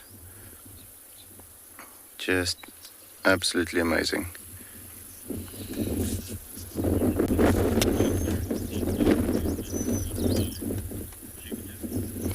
Sitka, so yes, if it had been an uncollared pack, you'd have a very difficult time following the movements of the dogs. However, with them being highly endangered, we have got tracking collars on them, not for the rangers to use, but for our wildlife team to be able to keep track of their movements and make sure that they're doing well and see where they're going and when they're going where and all of those things, you know, as far as the research side of things is concerned as well. But also to make sure that if you see all of a sudden the dogs have stayed in one location for more than, let's say, 2-3 days without moving at all, then you can go and have a look and make sure that something's not up. You know, sometimes it is just a case of them, let's say, when they have been mating. Up until about a month ago, they've been mating at a specific waterhole, and they were relatively static around that waterhole. So only hunting when there's something coming in. For the rest of the time, the alpha male and female was preoccupied. But yeah, if for, like, let's say for the guides, if it wasn't for the help of the wildlife team and for the conservation team and like our scouts driving around and so on and reporting sightings whenever they see it, it would be very difficult for us to keep track, especially in a reserve as vast as Tswalu. I mean, these guys can operate on anything of 110,000 hectares. So you can imagine if they start moving and they just move in one direction for one afternoon, they can very easily cover up to 20, 30 kilometers if they need to. So yeah, they would be difficult to keep track of. In areas where there's higher density of populations of wild dogs, then they'll become a little bit more, I want to say, they're not territorial at all, but a little bit more set in their ways as far as where they'll operate. But out here, with them being the only pack, and that's the perfect size or amount of packs for a reserve in the Kalahari, just because everything is drier and harsher and there's less food and all of those things for dogs to be able to have, let's say, 2 packs or 3 packs, or in some cases even 4, that would be just incredible for them to now reproduce and be a larger pack, but still remain as one pack. That one chasing around a fly there a little bit. There's quite a bit of louse flies around the waterhole, as you can imagine. There's lots of animals coming in to drink over here. So with that being the case, lots of insect activity around the waterhole as well. And I think that one just grew tired of whichever fly was bugging him. But yeah, when we look at him, you can actually see the tracking collar. Yeah, any sessions? Well, so no, we don't. We haven't named this pack. We generally, because we only have the one pack on Tswalu, we call it the Tswalu pack. So there's not a particular. They also don't. It's not like I just mentioned. We have 2 packs where we say, okay, it's the northern and the southern pack, like where we have the prides of lions, northern and southern pride. So no, we haven't particularly given them like a Tswana name or so, apart from the fact that they are the Tswalu pack. In other reserves where you have, let's say if you're going to the Sabi Sands, like for instance where Andrew and Lauren is operating in Djuma, there you'll find multiple packs moving through that area. So there it is quite important to make sure that you know which pack is which. So there the guys will then actually name each individual pack according to specific trademarks or where they originate from or whatever. But out here we only have the one pack, so we just call it the Tswalu pack, and there's no need for any other names to be given, you know. Also with us, it's only the Tswalu guides that drive on Tswalu. It's not like you have several different lodges from different properties traversing all at the with one another. So to keep track of which individuals are which is a little bit easier.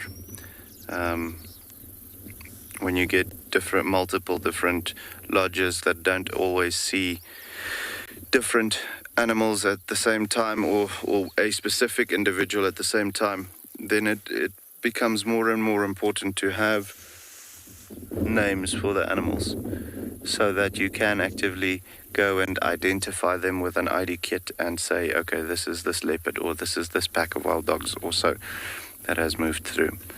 Also, just like we have the tracking collars on them for research purposes, having names for those animals to make sure that everyone knows who is what and who is moving at which time. It will also help to gather research data in a more specific manner. But no specific name for this particular pack. We just call it the Tswalu pack, seeing as that we are on Tswalu. But yeah, so hopefully, like I mentioned earlier, we'll have some new additions to the pack soon. The fact that they're hunting and doing well, as we can see how fat they are right now, is a big plus point. That'll help the alpha female to, when the fact that she has fallen pregnant, or we're relatively certain that she has because they've stopped mating, to keep her condition up is critical at the moment, because she's going to start having little fetuses develop in her belly or in her womb. So very important to keep her condition good, so that she can not only take care of herself, but also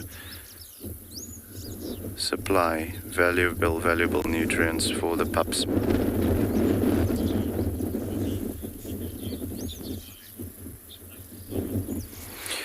Uncle Tommy, so originally when Tswalu became a game reserve, yes, the dogs were introduced, because way back when this wasn't a reserve, it was farmland, so there wasn't any free roaming wild dogs around. However, since we've introduced them, this has been a steady population of wild dogs throughout. So no new introductions or anything like that.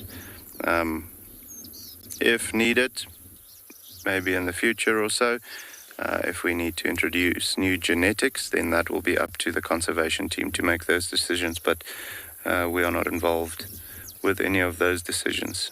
That's the guys who specifically specialize in making those decisions that will do so.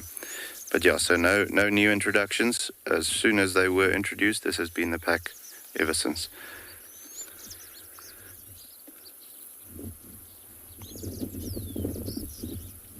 And I was hoping actually that they were a little bit hungry. Like I said, I'm very happy that they are full and doing well, but even if they just wanted to go for a little warthog or something like that, that would have been great. You can see a lot of panting going on over there. That's just the digestion, even though they're lying in the shade and there's a considerable breeze blowing, cooling them down. With them digesting over time at the moment, you'll have a lot of body heat being created. So that's why you find specifically that one panting at the moment, just to get rid of all the excess body heat.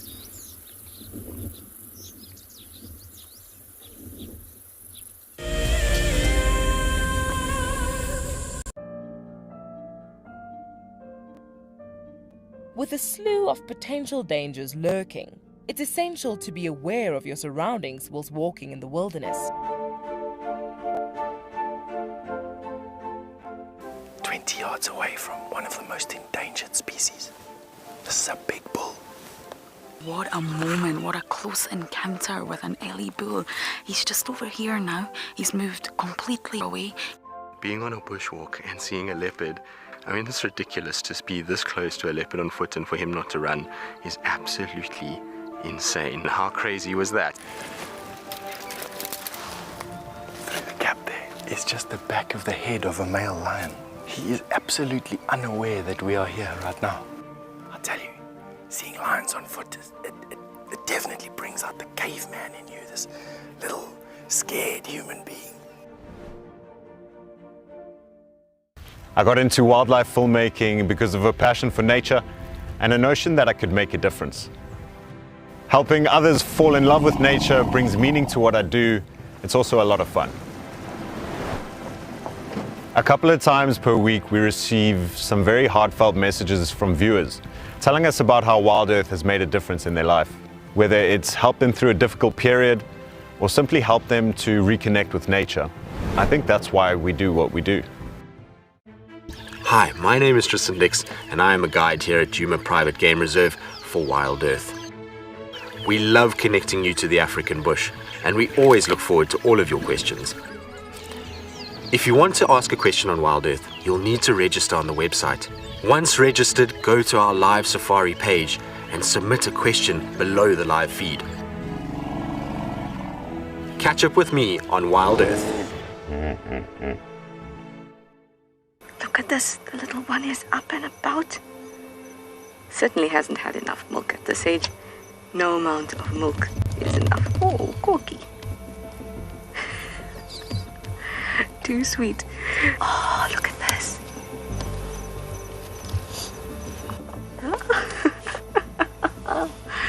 That is stunning. Tune into Wild Earth every single day.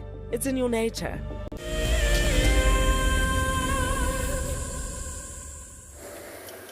Yo, you make me cry. So yeah, guys, 2 of these dogs just got up. Even though they're full, I think they are still interested in something. There's a slight possibility of them trying to get something. You can see that the alpha male, the one standing in the water, is actually paying a bit of attention to whatever's on the other side of the waterhole. We don't know what yet. There is some oryx and some blue wildebeest and calves and all of those things over there, but we'll have to see what they get up to. But yeah, as we've mentioned just now, a bit of heat reduction going on by lying in the water like that. As you can imagine, with them being dogs, they absolutely love the water and spending time in it. Though you'll find them swimming quite often and even chasing animals into the water and then, killing them inside is not a problem for them. But you can see that that's the alpha female that, it looks like the alpha female. I think it's the alpha female that's lying there in the water. But this alpha male is really paying attention to a specific oryx walking in the distance. So if there is something coming closer, we might actually give it some room and stop a little bit further away, see if there's something that wants to come into the water. And maybe we get lucky and get something happening. You can see he's lost interest. I don't, as I mentioned before, for a pack of 4 like that, to take down something as big as an adult ostrich oryx will be a difficult task and a risky one, not to say the least. So they'll rather go for something like a warthog or so. So maybe we'll go and stop just behind them or so, in the shade somewhere, be a little bit further away from the waterhole, see if there's maybe blue wildebeest calves coming in or a warthog that wants to come and drink or something like that, and hopefully get some action, even if they just play with it for a little bit. Not necessarily actively hunt it, but with dogs, especially now with them having a full tank, yes, they're going to be a little bit lazy, but there's a lot of energy building up inside of them now. So they might get playful a little later on. We'll have to see.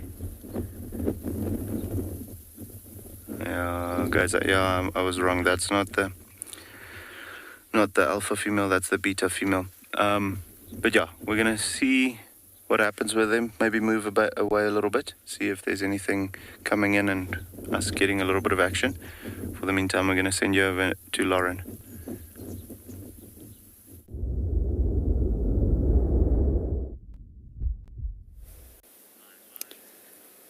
We have Miss Ribbon. The most incredible sounds. Someone was screeching,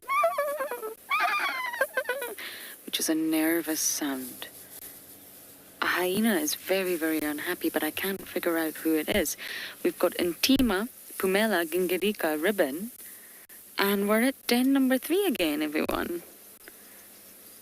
So if you want to send in your questions why, I'll stop you right there because I have no idea. Unless Ribbon's here because the older ones are here. Hi, Ribs. Looking good there, girl. Definitely feasted on something. And I don't know who's screaming. Is Pumela? Or is it?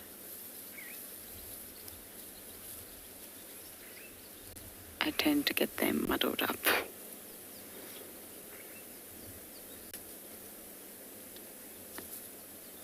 Yes, nervous. A little bit nervous, but kisses for Auntie Ribbon. And forcing her into a greeting ceremony.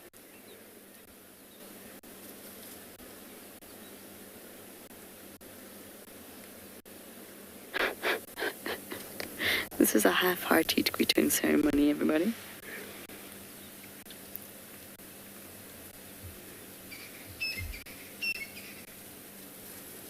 Ah, that's Kengirika. With the cut in her ear.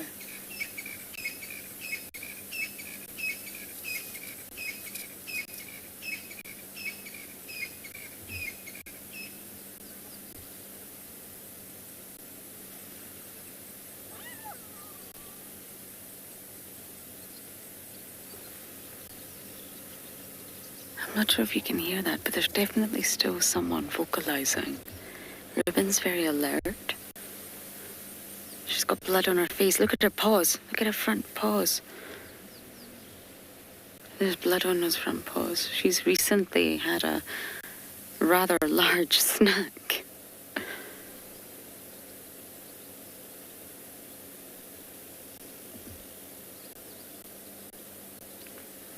Look at the concentration, just processing.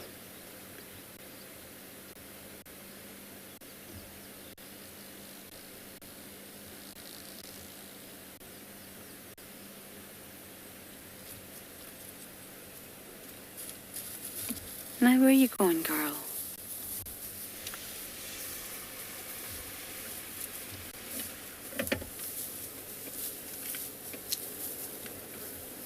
She could possibly be looking for Ngwazi and Shimbulu.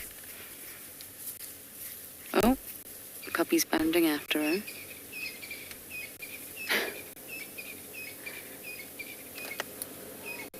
The cubs are just loving running around right now. Little Pumella's been left behind.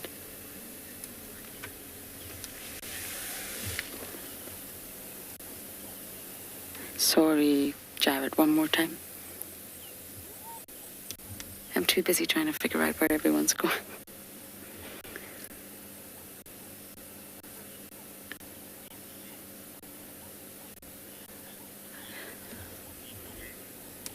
I didn't catch that name, but the lifespan in the wild is up to 20 years. They can live up to 20 years in the wild. I'm not including captivity here because, of course,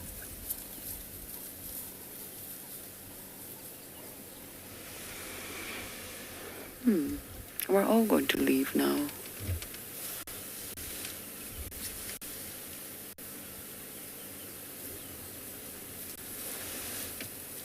This is FOMO, fear of missing out, can't be left behind. But yes, it can live up to 20 years on average, of course. So I'm hoping they're all running to den number 1, which means once we reposition, they're all going to be there. It's actually really nice to see them using den number 3 again.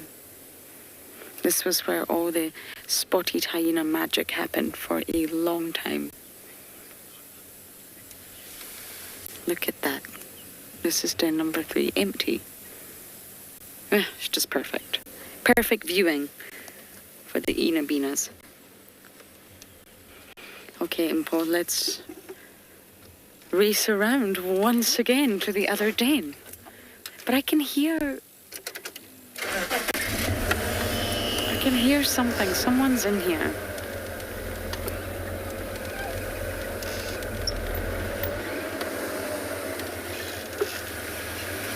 I just want to make sure no one's around that side.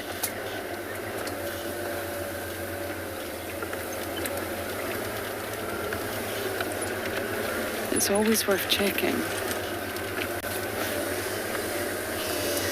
And I'm really desperate to catch up with Hart. I don't know where Harticus is.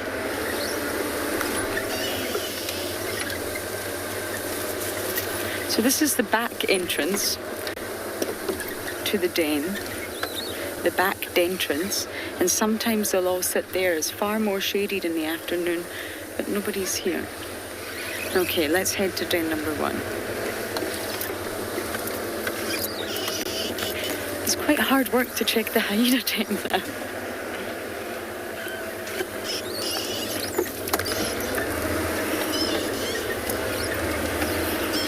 Okay, let's quickly zip around and see if we can catch up with the clan.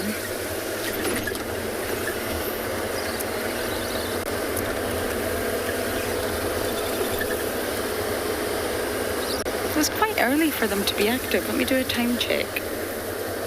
5:30 here in South Africa.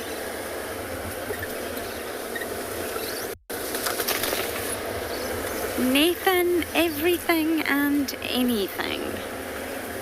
They are very opportunistic. They will scavenge from other predators that have made kills, and they'll also hunt. I've seen hyenas and Masai Mara take here. We've seen them take lambs, impala lambs, and calves. They don't hunt too much here, which is really unfortunate. We don't see them hunt too much here, which is really unfortunate, but it's just a landscape. I mean, look at what we're dealing with here. It's so thick. It's so dense. That, to be honest, anything could be happening here, and without audio, we wouldn't know what was taking place. Whereas in the Masai Mara, it's very open, it's very vast, you can see for miles, so we tend to sort of see more hunts in that type of environment, but still, hyenas do hunt. I've watched hyenas from the sort of little streaming hole, tortoises, birds, frogs, anything. Even the most putrid of carrion, hyenas will go for. Okay, this is den number 1, so you can see it's a really short journey. It's not exactly the most difficult of journeys for us to make. But the issue is the hyenas are now running up and down between the two. They've now realised that they've got a little bit of a bigger playground. And that's what slightly worries me. It leaves them very vulnerable to any sort of predators that might be nearby. Where did everybody go then? It's empty.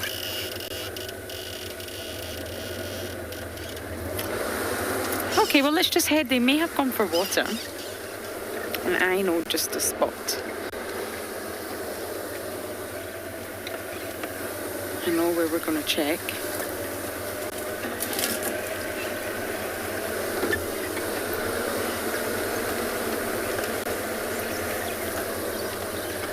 Claire, I'm not entirely sure what you mean by that. The only den that they use is the active den. I'm not sure what you mean. They have lots of dens, but it will only be the ones that they are using at that point in time that we will call active. So there's a den on Aubrey's Road, for example, that the Juma clan used for a while, in Vubu Road, Galago Shortcut, Chirakat Line Firebreak, Zoe's. So they're all dens that the hyenas or the Juma clan have used at one point in time, but they're not active. So when we say active den, it's only the one that they're using at that point in time. And it seems to be that they're using 2, so that means that they're both active. They're using den number 1 and den number 3. I don't quite know what happened to den number 2. So I hope that answers your question, Claire. But they're not all active. And I'm sure there's many that we don't know about, of course. I'm more than sure of that. That we've just never sort of stumbled across, we've never found. Okay, so from my just predator, we're going to send you across to another one in Swalu.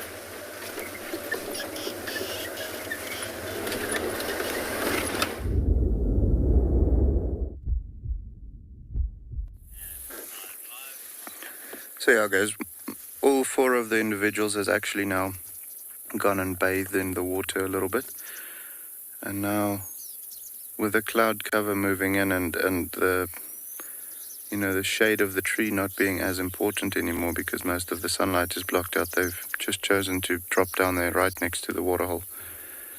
You can see still a lot of insect activity, ears flapping and tails swishing the whole time. But yeah, this is the ideal weather for the dogs to be a little bit relaxed in. slightly cooler weather, much cooler than this afternoon, well, earlier this afternoon. And, you know, with them having full bellies, they save a lot of energy to be able to be in the cooler weather and not have to do much.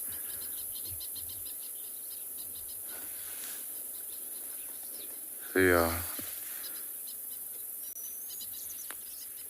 beautiful. I love those large ears of theirs. You know, not only do they use them for hearing quite efficiently, which is quite important for them. I mean, they not only need to hear danger coming and prey species alarm calling and doing all of those things, but they also need to communicate with one another, vocally as well as visually. You know, those large ears can be used as pretty good sign language markers, just like the flags on a runway. So you'll find them communicating with their ears quite a bit when they don't necessarily want to make a sound. So let's say while they're busy stalking, you'll find them using those ears quite efficiently as a communication system to move them in different ways to be able to tell the rest of the pack what to do and what not to do and where to go and all of those things. But also just to look very beautiful. Their tails is another important part. When that guy swishes his tail, you'll see on the tip of the tail, very white, almost like a dipstick. And the reason for that is just that's also their follow me sign. So when they start running, you see there, when they start running at those great speeds for those long distances, they absolutely need to know where each other is going. So tail goes up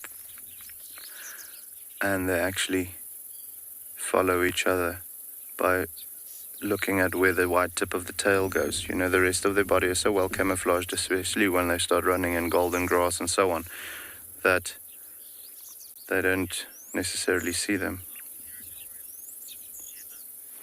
Gemma, no. So wild dogs have more of a home range.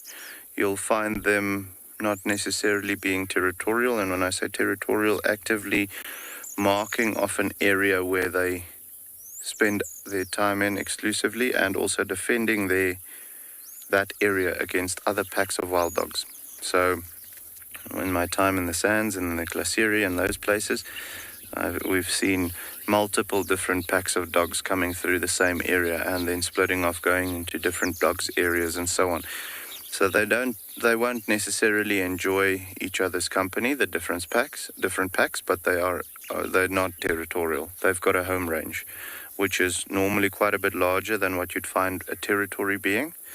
And they also don't come with all the politics of having to constantly be marked with, you know, scent marking and vocalization and all of those things, and also not be defended against other wild dog packs. So, no, wild dog's not territorial, and that's just because they need such a vast area to be able to operate in. It's not something that you can pin down in a specific area and that's where they'll stay. They'll go where they want to, when they want to. So, absolutely not territorial.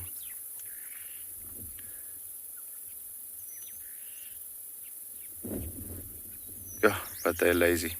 Have a look, guys, at how the yellow of the dog actually blends in so well with the rock's color.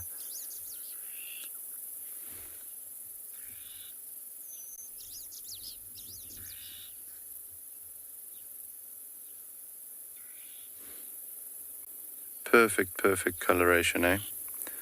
I mean, the red of the sand is slightly off color from what they are, from what their coloration is, but while they're lying still like that, or if they're going into stalk mode, then it's so difficult for something to spot them.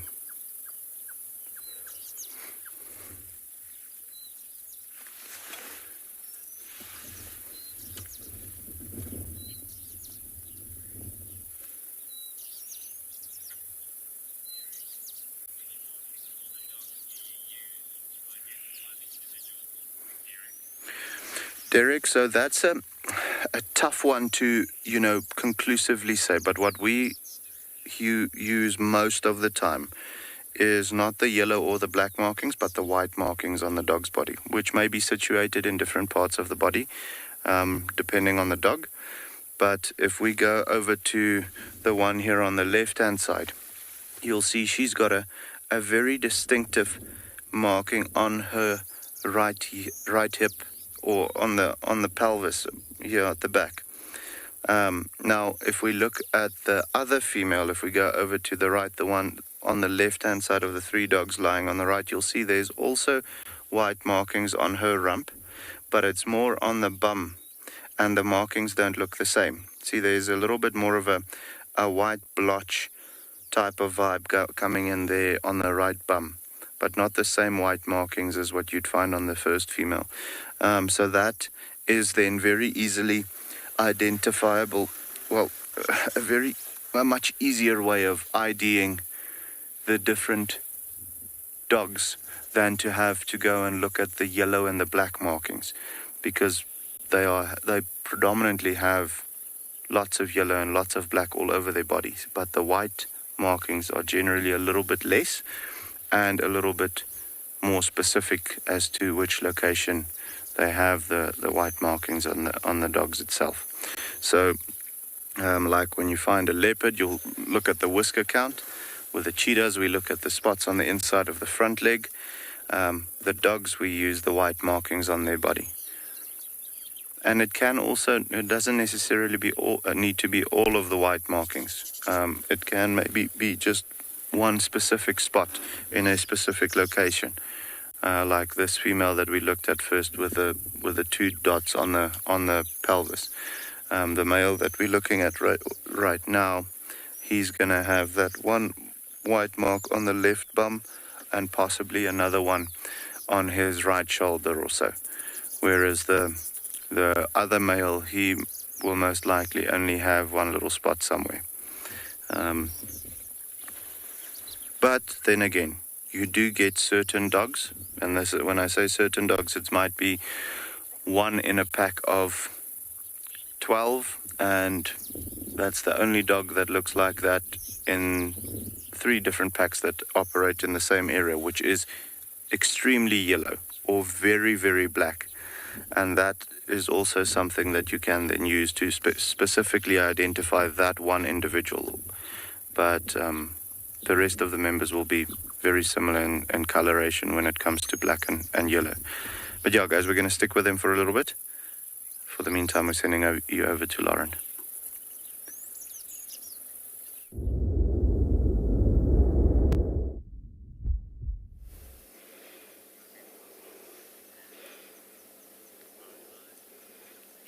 I knew where to find them. Ribbon has settled nicely into a bit of a wallow.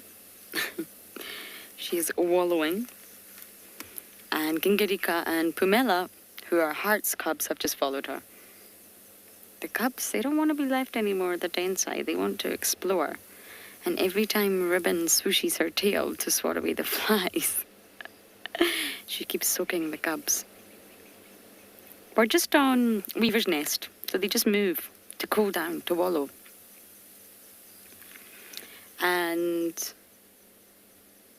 they'll end up just wandering back to the den again.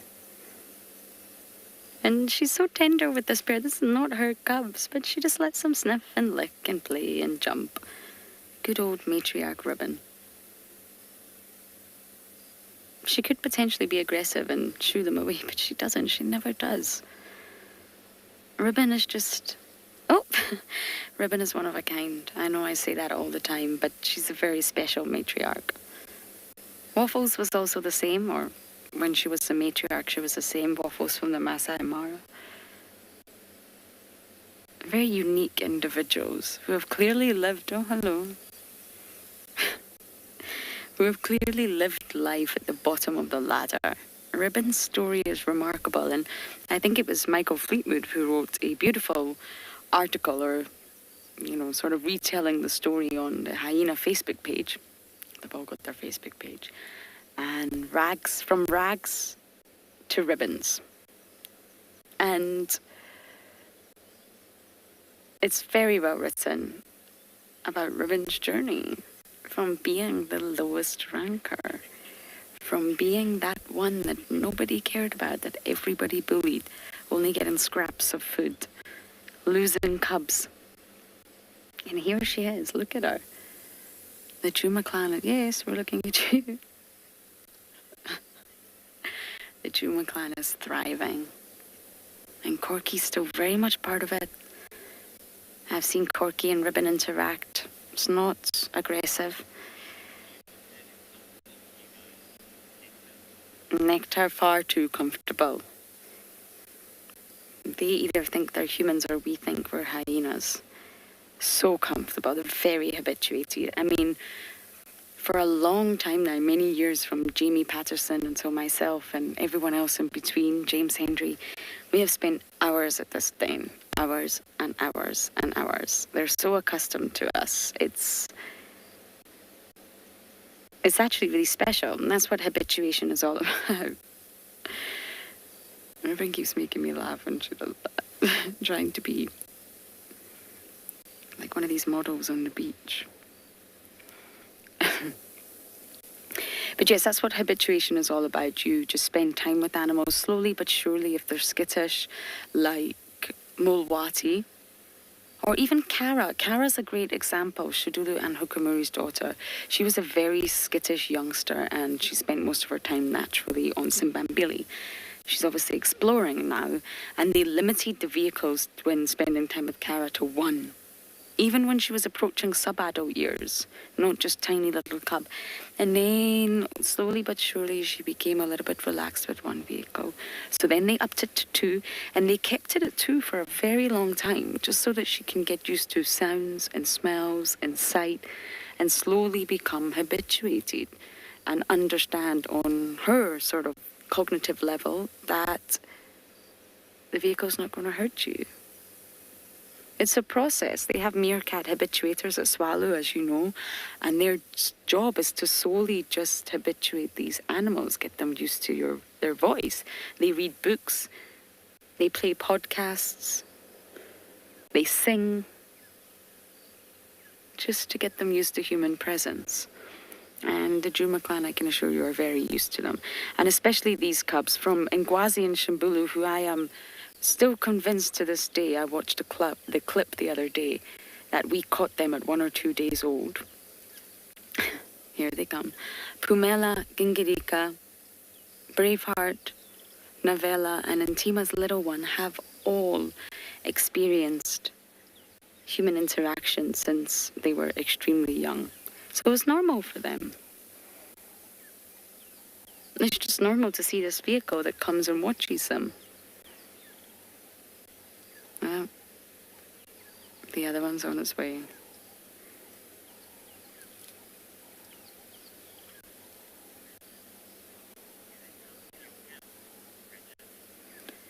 Bridget, every night going by the tracks.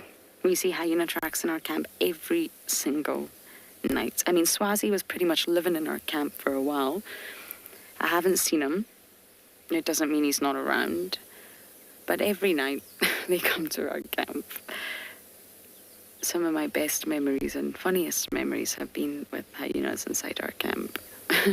Yes, Ribbon, you. But they very much know it's sort of a human civilization, and they also know that they are not supposed to be there. There's a sort of moment between you and the hyena where they think, oh, I'm caught. But based on the tracks every single night, it's part of their territory, it's part of their route. I think they just assume this camp is theirs, it's in their territory, and they just wander through, smelling everything, checking everything out. But yes, every night. I'll never forget the morning Davi was on shift and I woke up to this awful sound. What is that? I was off. Thinking, no one's around. Where can that sound be coming from? And I opened my curtain and there was Swazi snoring and letting off gas on my stoop. And it was so loud. We do take precautions. They are wild animals, but they definitely do roam in camps. And it's not just our camp. That'll be any camp around here. Hyenas are notorious for it.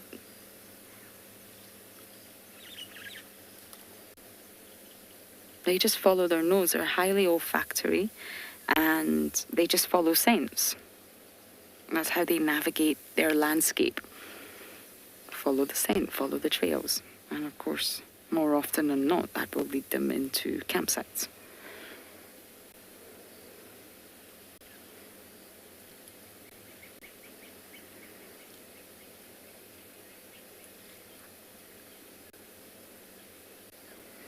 Okay, I'm going to sit here because this is absolutely ideal. We're also in the shade and enjoy watching the antics of the Djuma clan.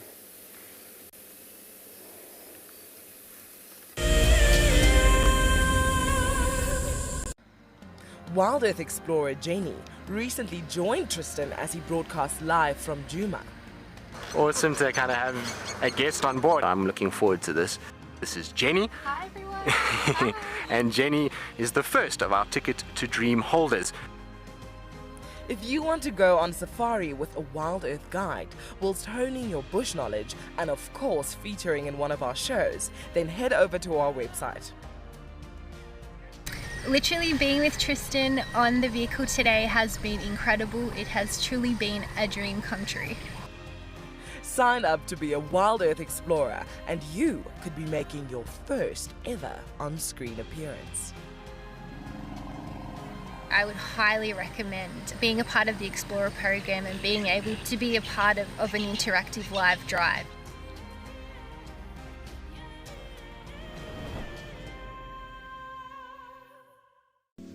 Well, one track here in front of me, and then one track went right there. I want to follow the track with the cubs. Sorry, I'm gone behind the car. That's very rude of me. I want to follow the track with the cubs. Oh, my word. Oh, my word. Okay, so everybody, we've just bumped into Pride of Lion.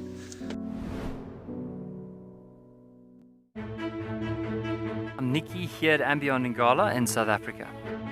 I love getting questions from viewers about all the small things within the environment and how it all is integrated with one another. If you want to ask me any questions, please simply register with the Wild Earth website, head across to the Live Safari page and then post your questions there. I'm looking forward to chatting to you on my next Wild Earth drive.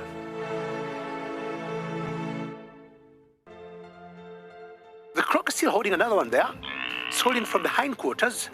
I would really want the wildebeest to cross. Is it trying? The croc is holding the tail. It's holding tight. Oh no. Goodness me. Lucky, lucky wildebeest. You have another day to live. Expect the unexpected here on Wild Earth daily.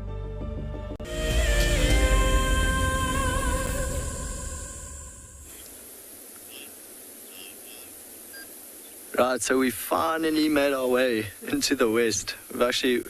We've been driving for quite a while in areas where the signal isn't too bad, and I'm convinced we actually came across a very unrelaxed female leopard. And we found her tracks, and it went into the side of a riverbed. And as we stopped, something just pounced out of the grass and went further into a thicket. And I'm convinced there was actually a leopard there, but we couldn't really follow her. With all the rain, we can't go off-road. So we decided to make our way to Alfred Dam. So this is the large watering hole out here in the western part of Ngala, and a firm favorite for, I think, anyone who's ever been here to come stop for a sundowner. As you can see, I mean, this place is just magical. It is so peaceful to come sit here. There are, I think I counted 5 hippos on the northern side, so the furthest edge, but I can't see any of their heads popping up now. Of course, they can hold their breath for up to 5 minutes, so it might, oh, there's one, just a head popping up, might go down again. Yeah, and just see the ripples. There we go. Yeah, and then later on, when it cools down, they'll all come out to feed. They don't really wait till it's completely dark, so they'll go eventually, probably in the next half an hour or so, they'll go out and they'll go grab some grass. do a bit of a graze.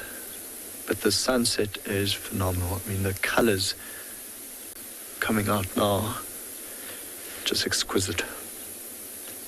What we're going to do from here, though, is probably head back east, see if we can get to that lioness's den before it gets dark, see if they're still around, if there's any action. We're basically just hoping that we could eventually see the cubs. How many cubs there are, what color they are, you never know. It's a nice surprise. It's something to look forward to. Beautiful cloud formation there. And of course, Alfred Dam. So on the road in front of us, there are quite a few tracks of the breakaway pride. So they have been spending a bit of time here on the dam wall. But majority of their tracks go back west. So I think both the rice males would still be here, because when Nick showed them to you guys a couple of days ago, that both rice males were sitting with females and quite intently following them, which means they are trying to mate. Of course, the females are growling and the rice males are growling, and the young males being in the area close to the females that they wanted to mate. Family drama. It just happens now. You can see the hippo's head pop up again. 3 of them there.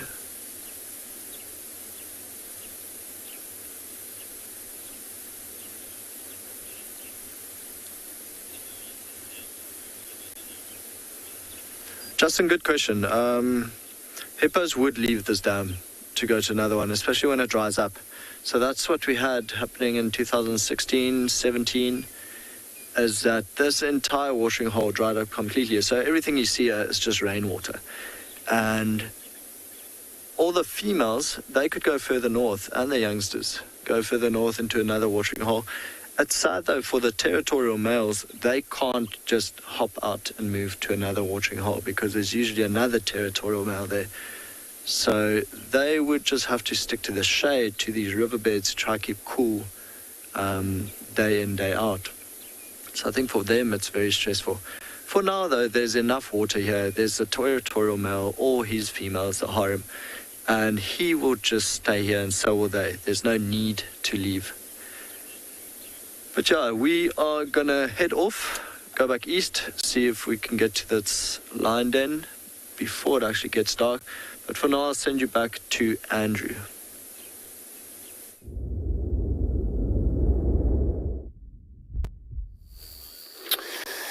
Good luck, Ron. So we gotta come across the spotted hyena on the forage, yeah. And we're just walking along the road, but now just into the grasses, trying to walk away from us. It's actually still young.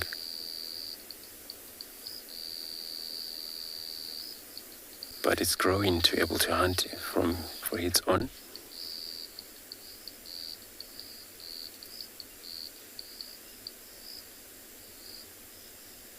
And this is the best time for most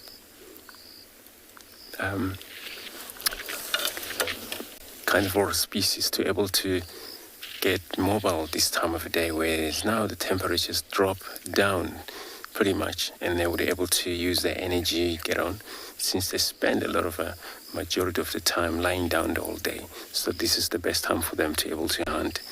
So, but we lost him just like that. So he's just crossed over. He's far from the den. From now, we're on a Bevelisuk boundary, close to Bevelisuk Dam. So he's probably been wandering around here quite a lot. So I'm going to carry on, do the search. I'm going to be sending you across to Ntswalo with the wild dogs.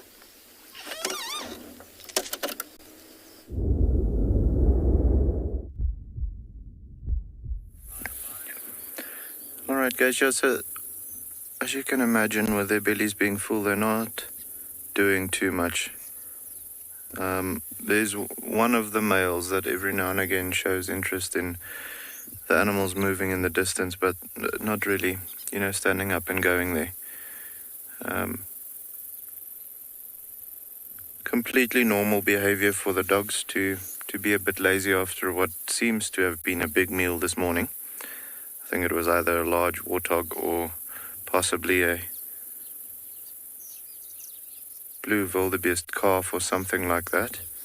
So all of their bellies relatively full. I'd say the one that's the least full is probably that male that's looking around the whole time, but still nice and round belly. You'll see that one that's lying over there now, yeah. But yeah, we'll spend maybe a couple of more minutes with them. If we see nothing is really happening, I think we're going to move on, see if we can find something else. They're not going to, in my opinion, they're not going to give us much more than what they already have. We'll maybe just on another occasion come and find them again in the afternoon, and maybe they're a bit more hungry then and a bit more mobile at that time. So yeah, lazy after a hard morning's work.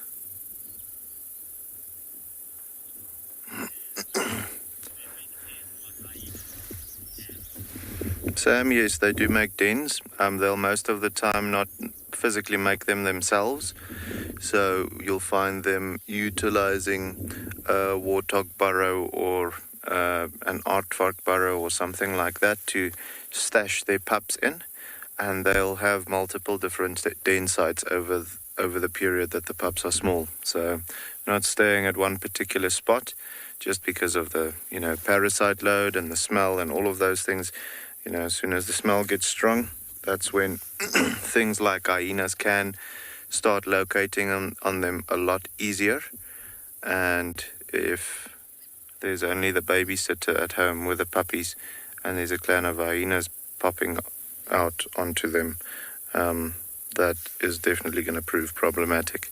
So constantly they'll move as soon as the pups show that they can be a bit more mobile. They'll move den sites on a rather regular basis, maybe once every week or once every 2 weeks. But for that initial stage, they'll be relatively static at the den site where the alpha female gives birth. But yeah, like I said, they do make or have den sites just like hyenas will have. Hyenas will also move their den sites occasionally to get rid of parasites and all of those types of things. But yeah, that's still a little while away, maybe another 2.5 months. Wild dogs have a gestation period of 75 days, so exactly 2.5 months of being pregnant before they give birth. So maybe not 2.5 months, maybe let's say another 1.5 to 2 months.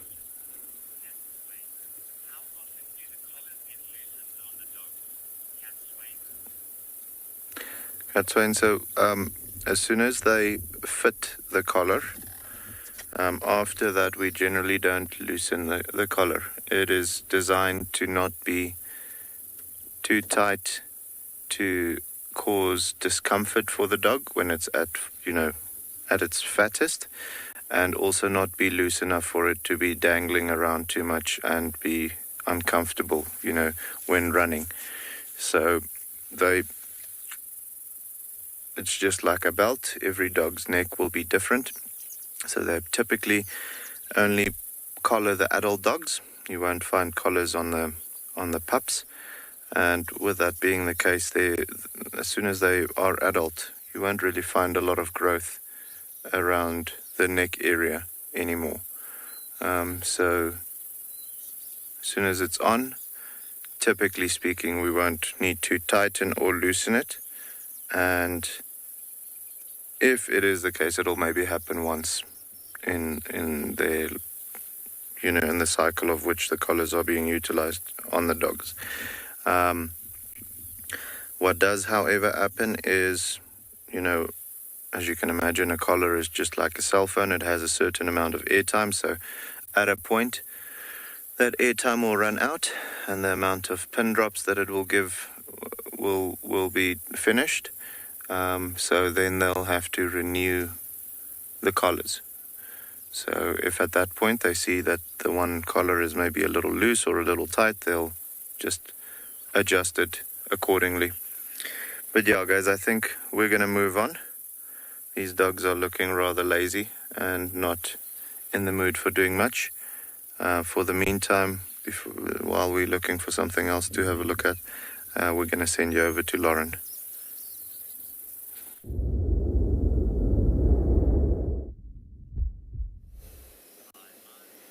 Good luck, Mo. Talking of lazy, we definitely have a lazy individual right here. She's not moved much, but with a full belly like that, of course she's ridiculously comfortable in this puddle here. Not the most flattering of angles. And the cubs keep coming and going. They really are running everywhere now, which for Pumela and Gingirika's age is not recommended.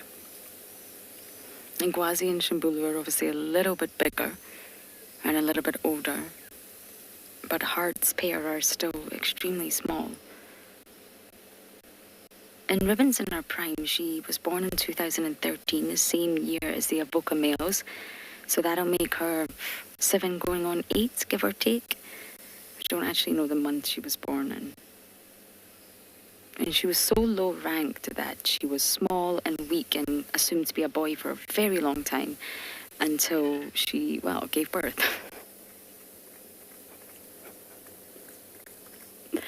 And then, well, we decided she was definitely not a boy anymore. The life of a low ranker is very, very different from that of a high ranker.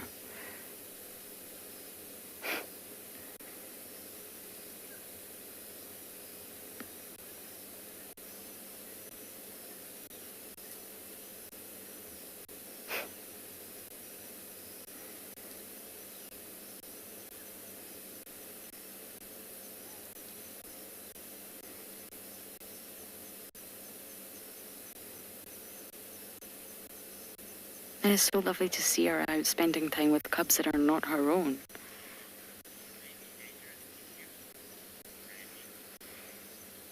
Randy, I guess so. But generally speaking, they're not. They're really not. Especially here in the Sabi Sands, are very habituated to human presence. But of course, at the end of the day, it's a wild animal, a wild predator. With one of the most powerful bites, at least in the mammalian world. Their bite is more powerful than that of a lion's, and therefore, of course, you have to be careful. In Ethiopia, there's a very special place called Harar, Harar, and it's a Muslim community, and it's very, very small. It took one man years and years ago who decided he loved hyenas, and they kept coming to the village and everyone was terrified, and he decided he wanted to change people's perceptions of the hyenas. So this is obviously a developing country. He decided to feed them and bring them into the community and show people that they're completely harmless. And he passed it down to his son, who passed it down to his son, and it's still thriving right now, where you can go to the community of Harar. You can actually visit these people who have fascinating tales to tell, through a translator, of course.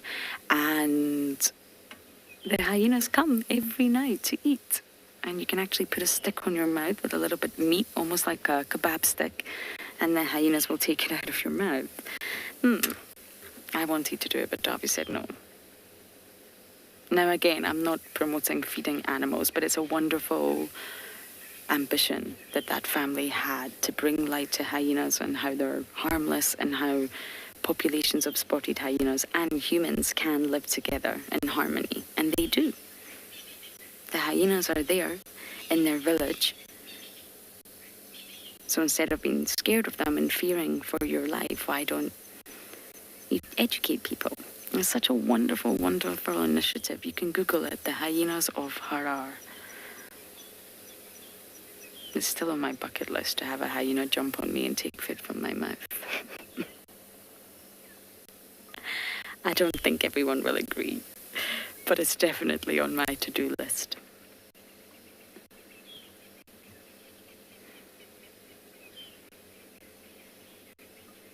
You don't want local communities fearing wild animals, and they've just sort of came to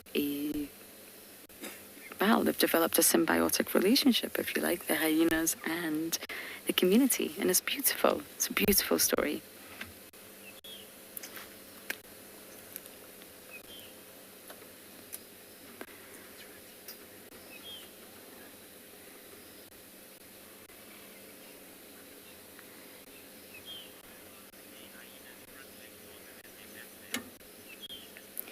Ethan, good question. They do have a very strange body shape, don't they? And it sort of slopes down. So Ribbon's not exactly giving us the best view of the body shape. But the front legs are longer and the back legs are slightly weaker. So the spine curves down and it gives them a strange walk, which I think is fabulous. But I think it adds to, again, their negative image to people. It makes them look like they're sneaky and creepy. But basically they're so powerful around their neck, so they have really elongated necks with lots of additional muscles that not all mammals or even predators have. And this is because they're able to pull and they're able to drag. So if they successfully hunt or they successfully scavenge, they're able to pull that carcass with all their might, using the sort of power in the front end of their body. So by having a weaker back end, that is, it's quite an energy efficient design, if you like. It helps them save energy because all the power is going into the front. So when they're walking or even galloping or running, they're able to save a little bit of energy instead of wasting it unnecessarily so by having that unique body structure. So all the power is in the front. So they can't climb a tree like a leopard, but they absolutely can pull a carcass.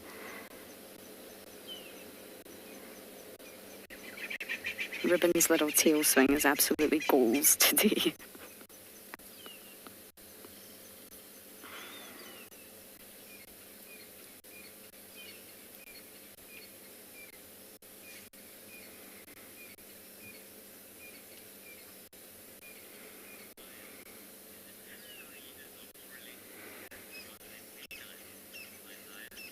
Isaiah, yes. Very, very distantly. So their closest relatives are the mongoose, believe it or not. But if you were to sort of compare them genetically to cats versus dogs, they're slightly more related to cats, or they're closer related to cats than dogs.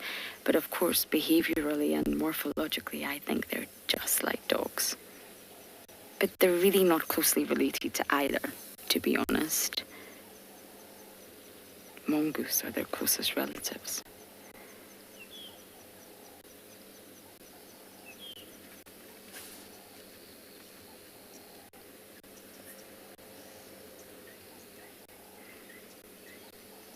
But yes, between the two, they're definitely more closer to the felids than the canids.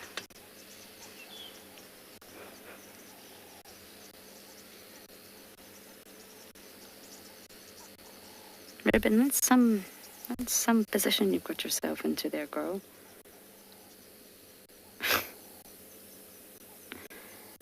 I think something's telling her she has to get up, but she also doesn't want to get up. I imagine the den will be active now. I think in just a moment we will head back round and see if we can get any action with the cubs.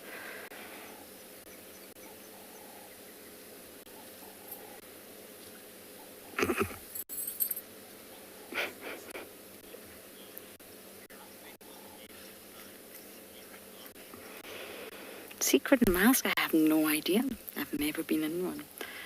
But I think they're going to invite me in soon, but I would imagine larger than you think, if that makes sense. I think it's sort of the iceberg effect where we only see the tip. We probably only see about a third of it. I think that's a perfect ratio. I imagine it goes really deep inside. James Hendry once climbed into a termite mound, which was a hyena den. That was rather entertaining, but I really don't know. But to fit all 7 cubs, it has to be larger than we think it is.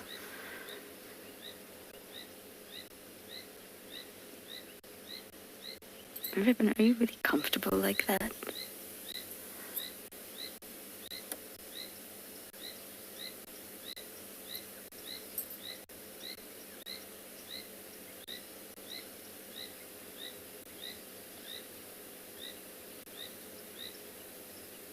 Clearly.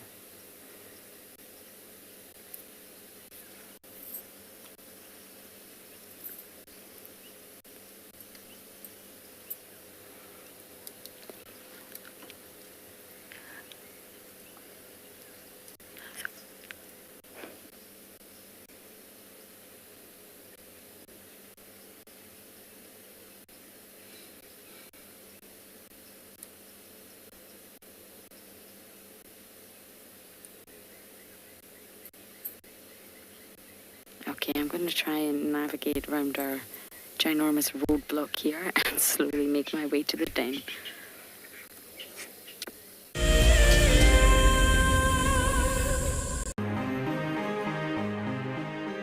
I'm absolutely delighted to have won the February prize draw for 3 nights for 6 people at the Djuma Private Game Reserve. I absolutely love everything Wild Earth has to offer. I find the guides extremely knowledgeable and will go above and beyond to ensure a great safari experience. I will be taking my husband and family from the UK to experience this once-in-a-lifetime opportunity. One of the main reasons I joined the Wild Earth Explorer program was for the fireside chats and also to win an incredible prize, which I am so fortunate to win and incredibly happy. I would like to thank Wild Earth for this amazing prize and cannot wait to meet the team.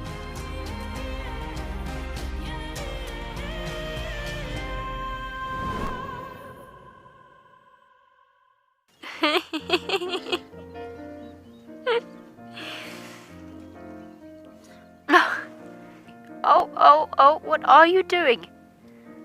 Are you trying out for the ballet?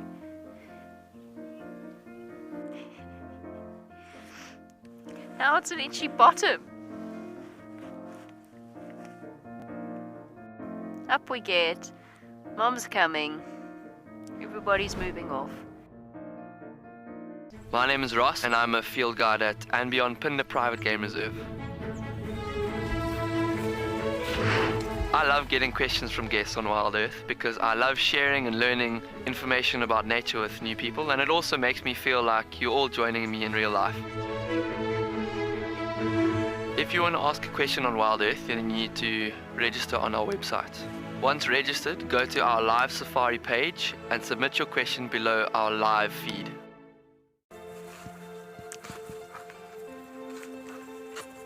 Hello, Mama. Just checking us out, everybody. There's no aggression here.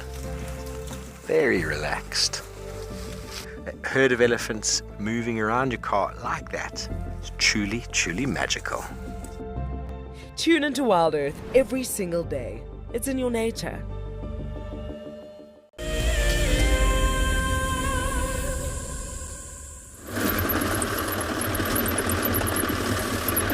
Alrighty guys, so we left the dogs now. We're heading back towards the more central side of the reserve. But yeah, this is typically the area that if we do come and do a night drive now during summer, because that's when those animals are active, come and look for aardvark and like pangolin and those types of things. Aardwolf as well. This particular area still very rich throughout the drought in termite activity. So with that being the case, you can imagine the animals that are feeding on termites would have concentrated their movements around here. But yeah, beautiful. I love this area of the reserve. It's nice and flat and open. Almost reminds you of a more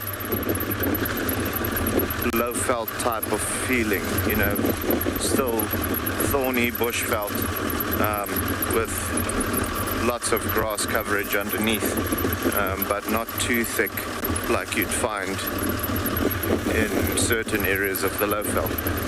So beautiful. You can imagine if our leopard population were higher and so on, this would be an ideal area for a leopard to be operating in. Lots of steenbok, lots of grey dagger, lots of warthogs, so lots of food for them to operate around. However, with our leopard population being quite low, we find them hugging the mountain a little bit more. So not necessarily coming out into the plains out here. The mountain now from us is probably about 4 or 5 kilometers, maybe 6, a lot more than that. I want to say 7, 8 kilometers away. So for a leopard to have to walk from the mountain to here at night just to be able to feed or to look for something to hunt would be unnecessary. They'll find something closer to the mountain as well. But this would be the ideal environment for a leopard to operate in for more, you know, more of a savanna-like cat. rather than a rocky environment. Yeah, the clouds are just starting to blow away. The sun is starting to come out. You can see now how the grass is getting golden.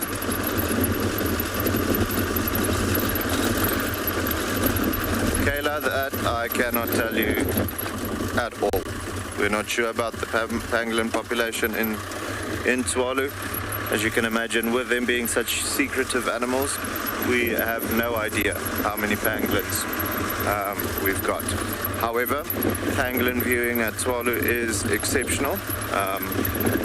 We are very lucky to be able to have a healthy population when it comes to the pangolins.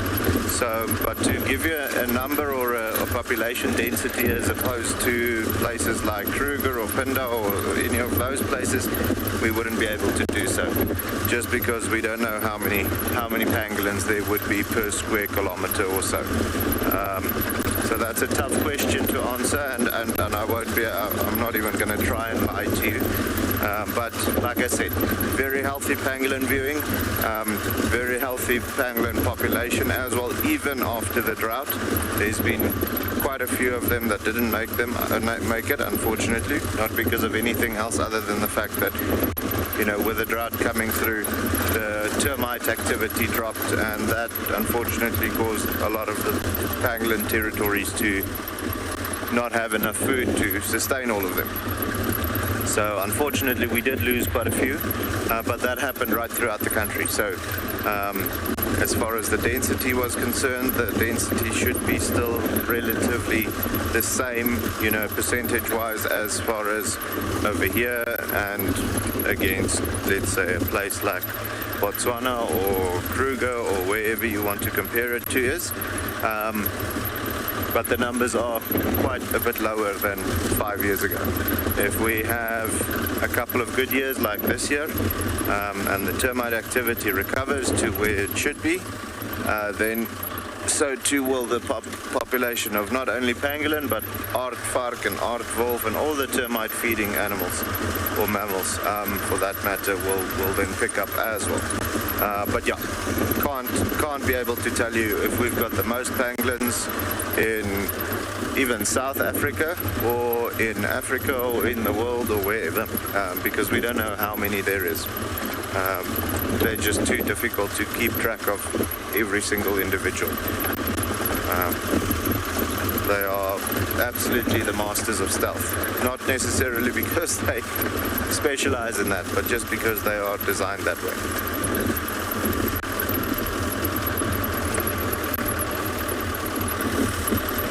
Mark, so the last time I saw a leopard in Tswalu was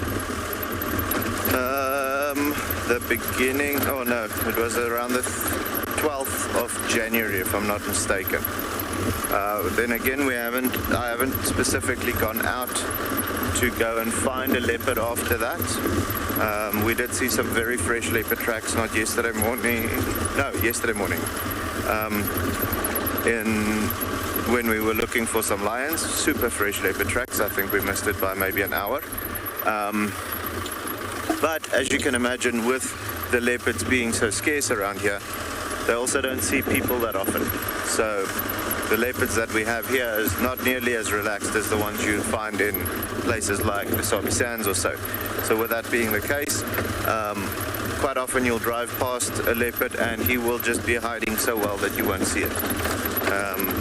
So yeah, last time I saw a leopard was, I think it was the 12th of January. And we were actually lucky at that point. We actually saw 2 different leopards in a space of, I think it was 4 days. So sometimes they just pop out when they allow you to see them. Other times you can go for months without seeing them out here because their territories are also so vast. So they talk about a male leopard having a territory of up to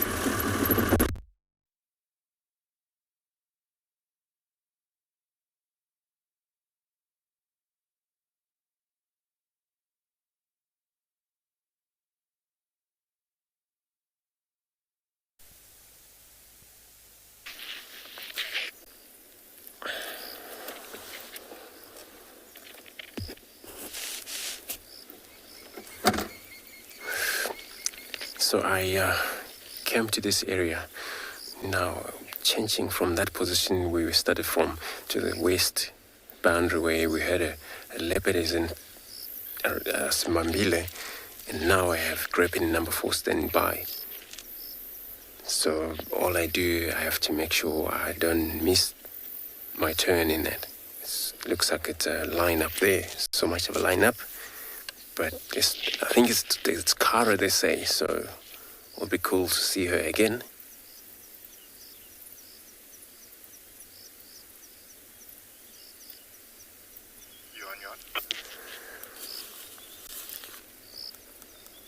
And then looks like she had to actually make a lot of movement, because last time she was seen inside Beverly Souk, in one of the camp near Jacana area.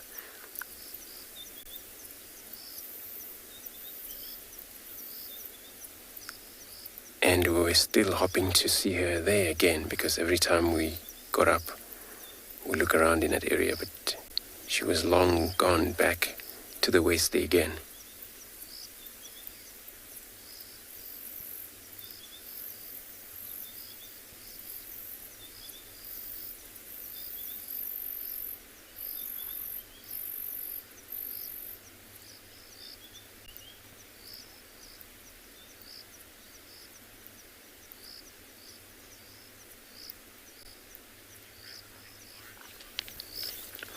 So I'm going to stay put. Hope I get to my turn into that sighting soon. I'm going to be sending you across to Lauren, also where she's on her bumble.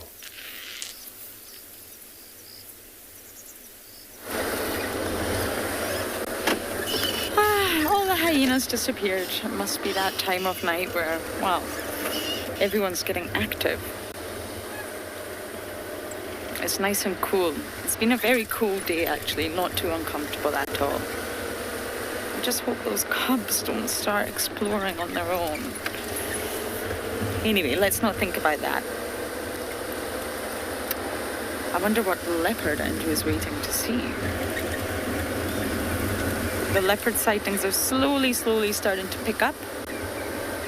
There's lots of people here to see Tandy and no one knows where she is. But oh, it's Kara. That's good news, because she did wander into the Manguleti and I was a little bit worried about that also. But Sabui and Langa, I believe, are on Hoffman's on a kill. And Shadulu went very far west, Elephant Plains. Tlalamba, of course, I gave my update this morning. And that's where I'm going to go. Now that it's getting dark, I'm just going to slowly loop around the area that Tlalamba was last seen and see if we can catch any signs of her on the move. I do miss that girl. She's obviously been very busy, and that's why we're not seeing her. But as a mother, even if you do have cubs, even if she does have cubs, she still has to go on territorial patrol. She still has to actively scent mark, sometimes even more so, in order to protect her cubs and stop any leopardesses wandering in.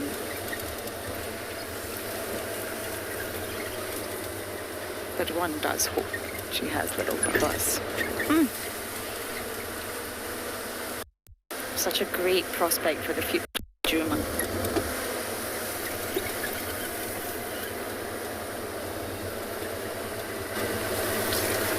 Gotta put my bright lights on.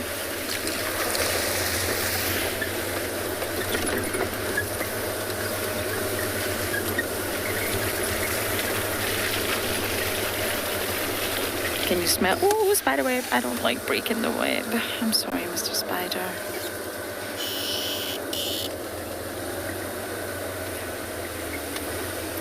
Sorry, Spider. I always feel a little bit guilty breaking the web, all their hard work. Are hyenas mainly active at night? Yes, they are nocturnal. And primarily nocturnal. Yes, they are active during the day, but fundamentally they are a nocturnal animal for many reasons. It's cooler, up on prey. Summer in Africa, or at least in South Africa, the heat, it's incredible. And of course, no animal is going to really want to be active during that time. They're going to waste a lot of energy and can risk dehydration, even heat stroke. and therefore they save all their energy for the cooler hours.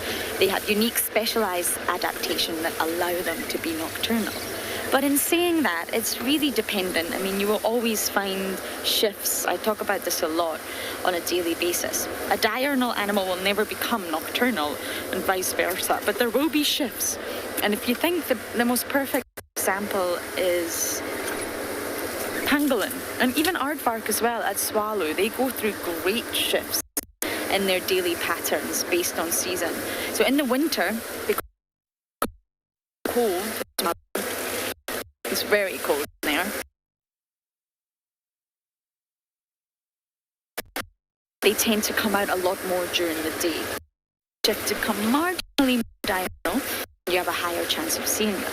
Now in the summer down in Swallow, I'm sure Mo can tell you more about this, shift to being a lot more nocturnal and not anymore from Swallow because it's summer. They will only really come out way after the sun has gone down. And that's just normal, it's just shifts, seasonal shifts. They're a really good example of that. And it will happen here.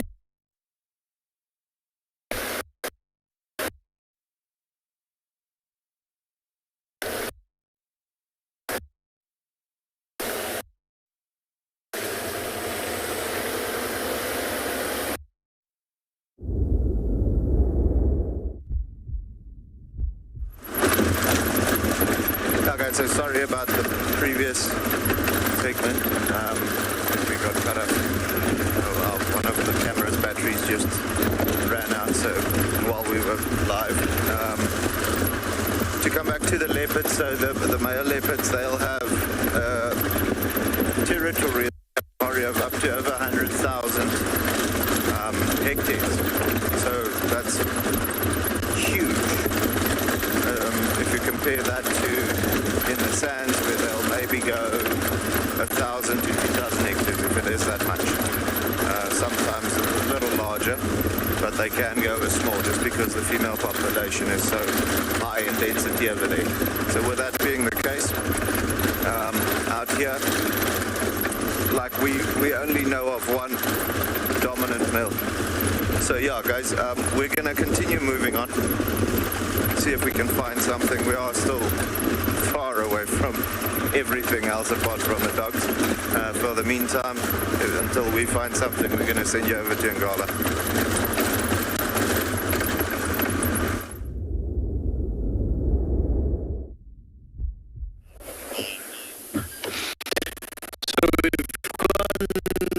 So actually we came back to the den site, and now you've got one female, one sub-adult lying right in front of the car. The mother, the one that is actually denning, has just walked into the bush, so we've been waiting for, see if we can hear her calling. So no such luck. But also before she walked in with teats, and it does look like there has been cubs suckling. The older two youngsters are on the other side of this bush, they're playing around.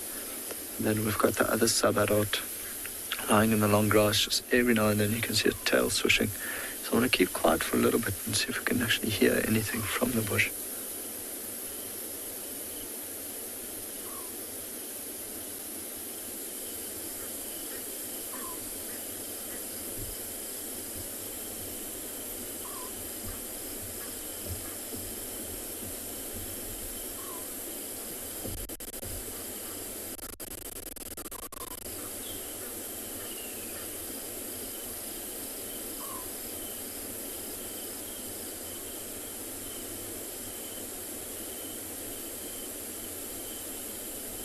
No, I think at this stage, I actually think I could hear the other two playing on the other side. These ones just lazily still haven't moved that much today. The trucks go up and down, up and down. Let me try, I'll just reverse a little bit because the one's now got her head up and I think she's behind the tracker's seat.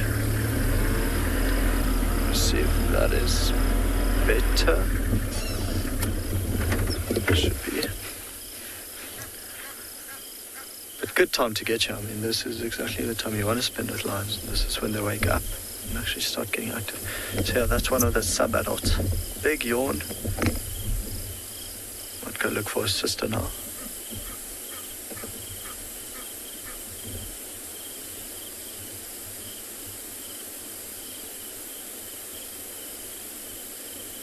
Oh, her moving. She's also woken up the other lioness. It's lying in the riverbed. That's the mother of the two older youngsters.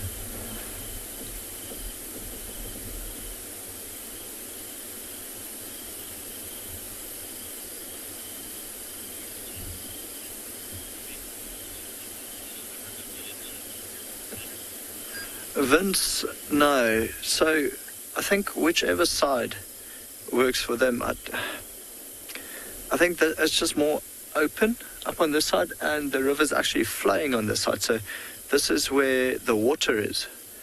But for now, when did they get here? 2 days ago. It's actually the first time they got here and actually got to spend time at the den, Vince. So I think, yes, because of the water, yeah, it gets hot, they go for a drink, and then they go lie down again.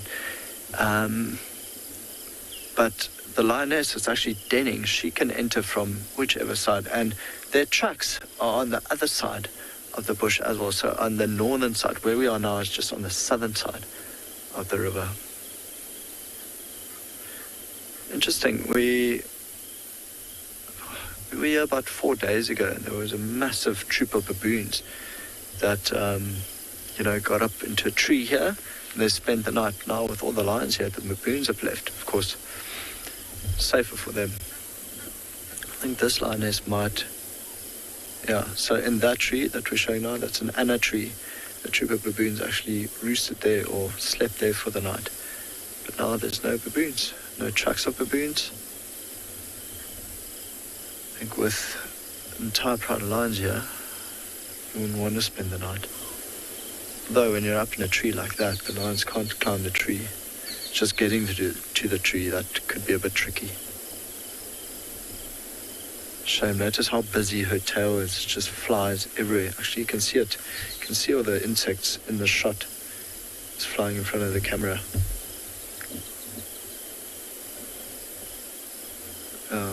Look at all the flies on her back. And some of those bite.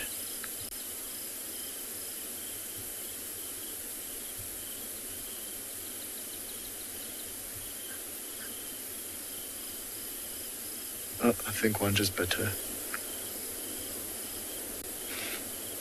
Poor thing. It must be so hard not having hands. Just a tail to swish. Then, of course, we've got a lioness in the west. Does not even have a tail anymore.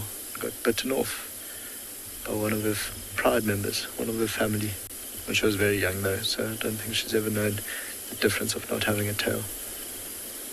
Big yawn from this lioness. You can see the ears draw back when she yawned.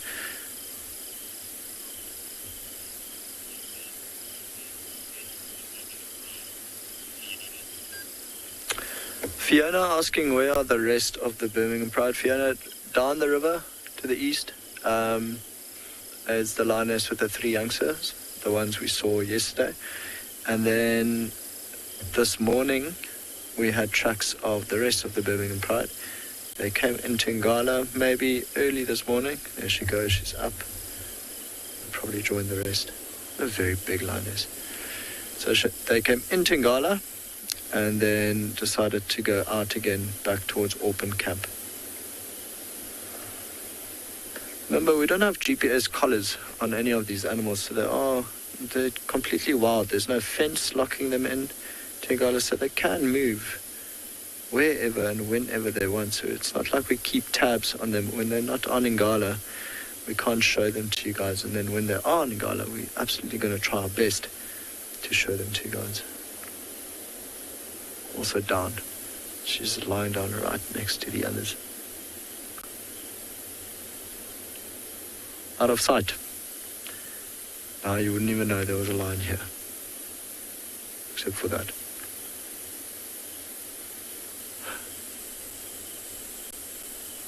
Those are looks like the 2 youngsters.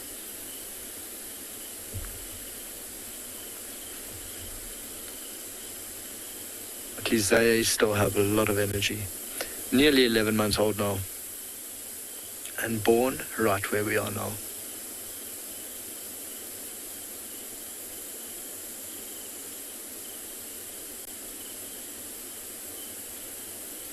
But it's scary when the grass is this long. It's scary to track anything. Even a pride of lions, you can actually, in the mornings when you go out, there's still a bit of dew on the grass, and you can see which direction they moved.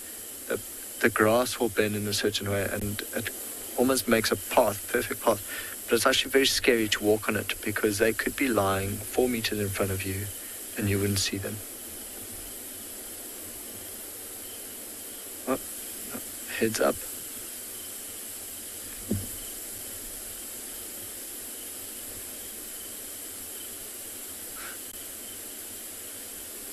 Tail just swishing and down again. Such a tough life. Such a tough life, moving 15 meters from the riverbed into the grass.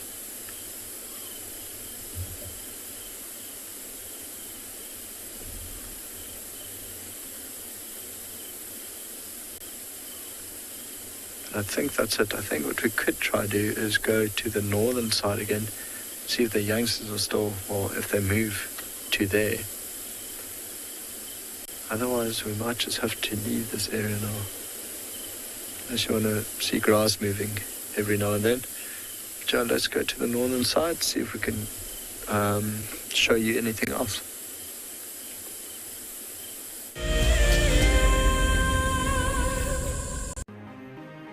It's the month of March, and Wild Earth is offering you the chance to win a brand new prize. Sign up to be a Wild Earth Explorer, and you could win a 5-day eco-training ranger experience for 2. Eco-training is the pioneer and leader in safari guide and wildlife training in Africa. The lucky winners can look forward to approaching dangerous game on foot, tracking and 4x4 driving, learning about animal behavior, and even spending one night sleeping out under a blanket of stars. In addition, you will also get the exclusive opportunity to join the Wild Earth team on the broadcasting vehicle. Sign up to be an explorer now, and it could be you that wins this life-changing experience. Terms and conditions apply.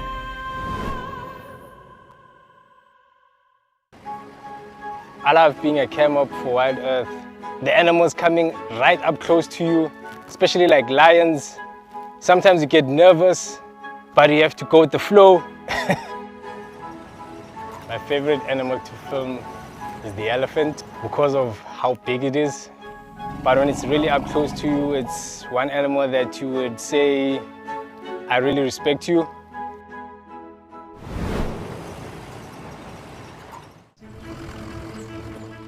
My name is Taylor McCurdy, and I work for Eco Training. I love hearing from all of the viewers. However, I particularly enjoy those of you who have been watching for a few years. Your questions are just so advanced, and they really get me thinking. If you'd like to ask a question on Wild Earth, you need to register on our website. Once you've done that, head to the live safari page and submit your questions below the live feed. Something very, very interesting. I didn't plan this, but this is a scene, rarely seen. This is what we call a journey of giraffe. So beautiful.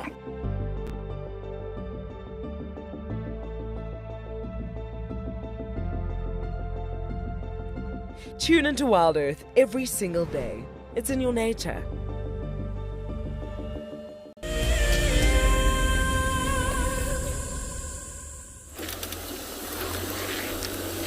So cool that. So now we are back waking around with a spotlight. So I haven't actually yet been to that leopard. So since that lineup was still carrying on going, and then now I have shifted into probably number 1 standing by.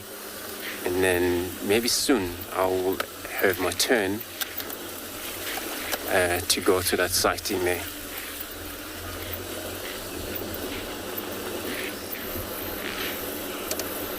So, this is sighting. I will actually try and stay with my radio a little bit louder so I can able to understand all of us who's moving out, so I can make my way into that lock.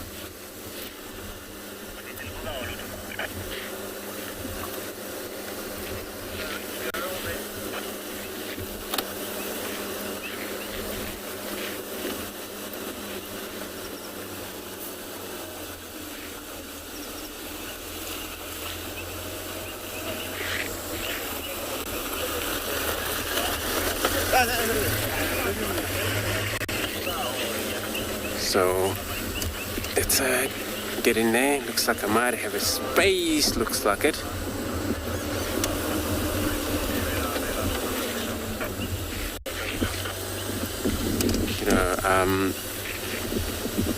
But what I can hear is that the visual was not great, and we might actually maybe lost, or they lost her.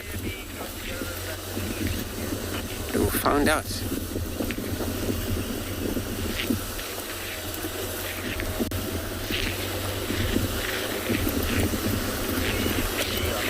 Oh, it's a hyena. Hyena. Ah, yeah, we got infrared. So we got a hyena here while we were making our way to that car. But what I hear looks like I lost a visual of her, which is of course in the dark, and then it's possible of wet. The guys couldn't keep that sighting with them. So I can't believe I was just getting in there now.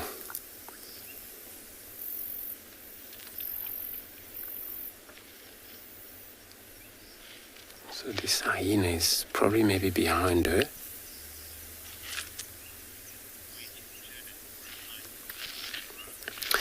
Jiro, so you're asking why do I have to wait for my turn to sighting? So sighting, when it's a sighting, it's actually 3 vehicles allowed to be in a sighting at the same time. Then what happened there, so we take a turn. So there where you find there's a standby number 1, which is that person has to wait for the first person got into the sighting. So we rotate sighting, so make sure we don't overcrowd the sighting, so it's controlled that way. So when when I'm saying earlier that I was number 4, it means that was a 3 standby in front of me, so it was 4th standby. But it was so quick that how it went, we just couldn't actually get luck of getting to that sighting and still going. I'll keep listening to the radio. They might maybe find you again or find ourselves, that leopard, because we're in the area.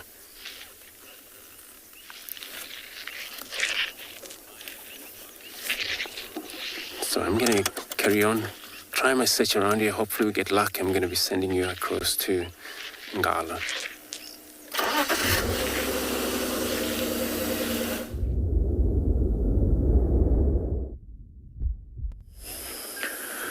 Hope so too, Andrew. We've come across to the northern side and we caught up with one of the youngsters. You can just see the tip of the tail also moving. So he's actually looking at the rest of the lionesses, but I think they might be a little bit far to catch in the infrared light. Let's have a look. Let's just see the eyes. There we go. Still look absolutely exhausted. Even though they've slept the entire day, there's always more time to sleep. But like us when we're on holiday. So I'm not sure which youngster is lying on the bank. It could be either the male or the female. I'm not 100% sure where the other one is. It's a bit tough now in the dark. Oh, there's the other one. It's a tiny bit behind it.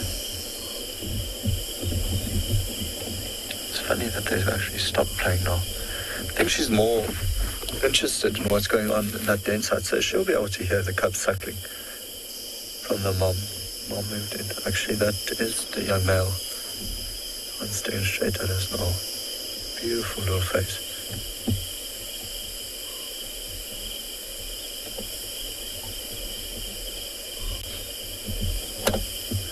Phenomenal. With the naked eye, you would not be able to see that.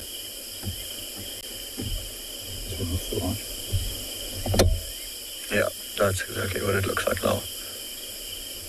Thanks, OD. And there we are, back.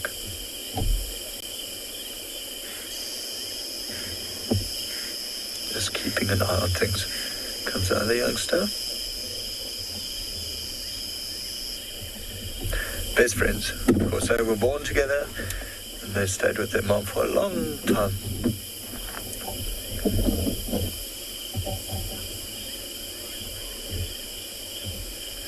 Alti,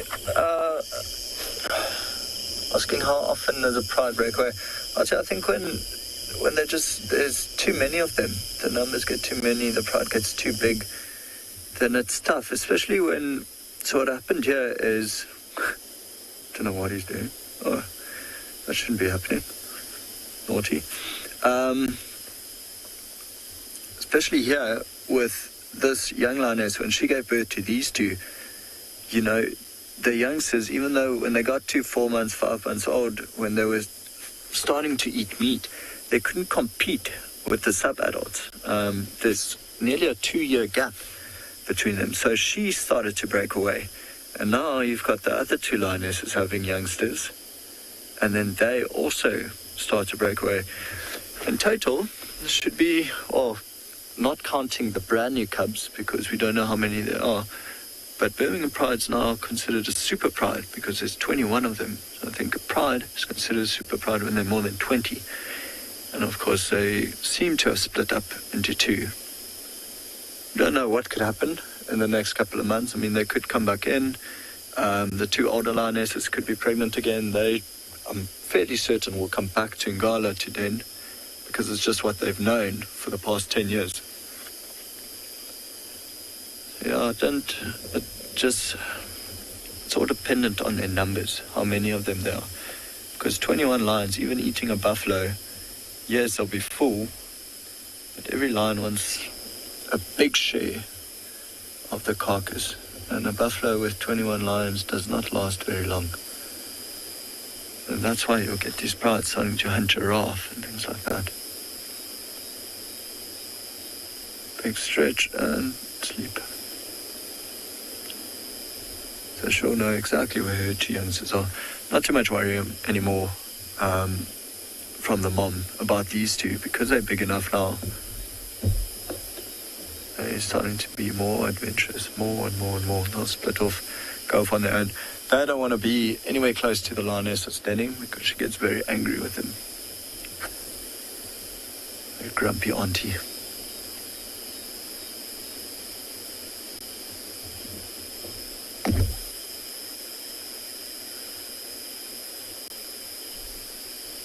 Looks like there's a big yawn coming. There we go. Bit of grooming. When we got here this morning, they didn't even look too hungry. It did look like they ate last night, but they might venture off again later on when it's even darker.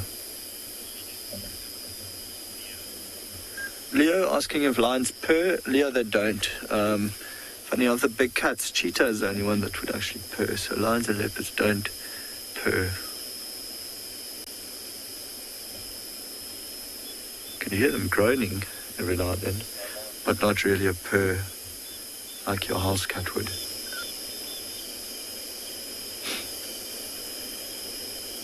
Still just playing. Paw in the face.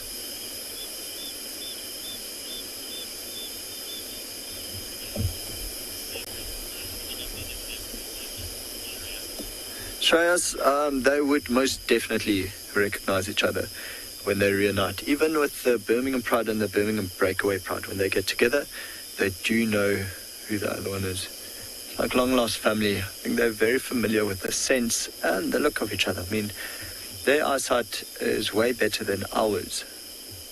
And you'd be able to recognize a friend after about 10 years. So would lions.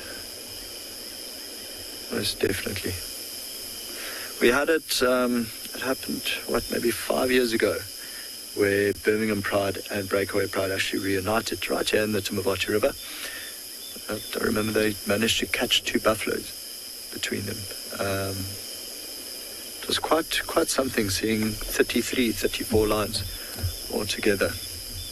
And they knew exactly who that one was. Of course, the lead lioness of the Breakaway Pride, she's one of the daughters of the lead lioness that's still with the Birmingham Pride, that old female with the white dot on her bum, on the flank.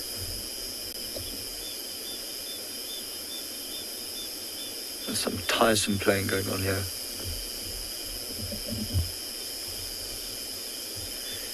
To give you an idea, they're basically the size of a big dog at the moment. So Odie and I were discussing it this morning. We wouldn't want to play with him. I think he'd lose an arm, maybe a leg. Can you hear a bit of growling there? I think it's the male that's actually upside down on his back, taunting the female with the paw. It's already a very big paw. I'm excited to see what they look like when they grow up. I think he'll be very big because his mom is definitely one of the most stunning lionesses I've ever seen, but also very, very big. So I think we might leave them. It's very dark now. We don't want to spend too much time at the den site. But while we make our way out of here, we're going to send you back to Andrew.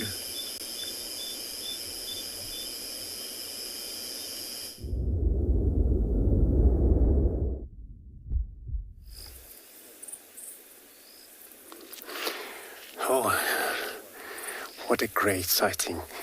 Kara right on the top end of the marula trees. I'm not sure what she's after in that. So we got her, everybody. Good thing is that she's right in the end of a marula tree.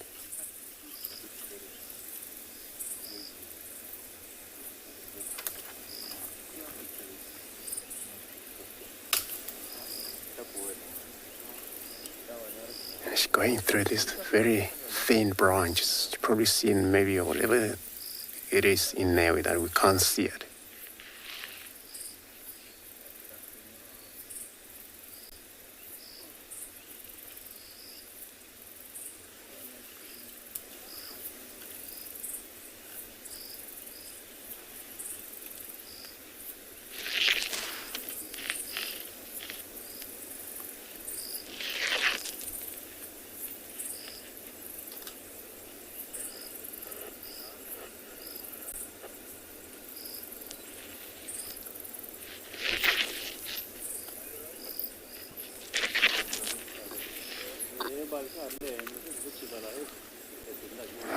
She's very much active there, running around in these branches. There's an incredible speed jumping around up there.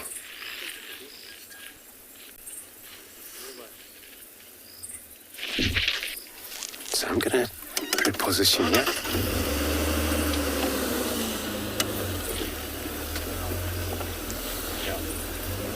Cool.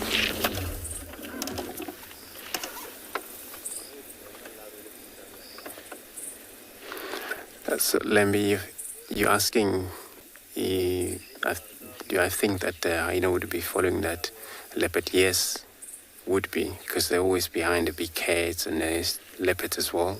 Those are the hyenas.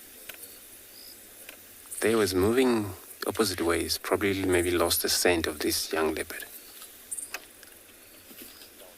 Now she's down.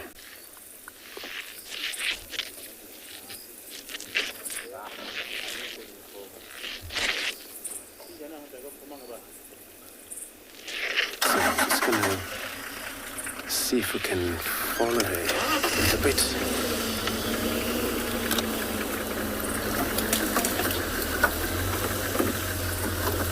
So the guys were saying, she was always running when she was on the ground.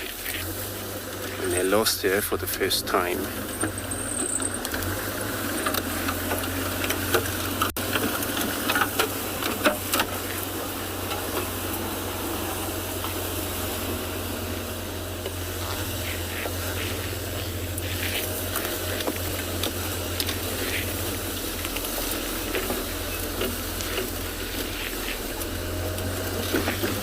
And so you say you're so glad that we have some spot cat. Yes, I agree with you. It's so cool that, we have pretty much of 100% nocturnal animals.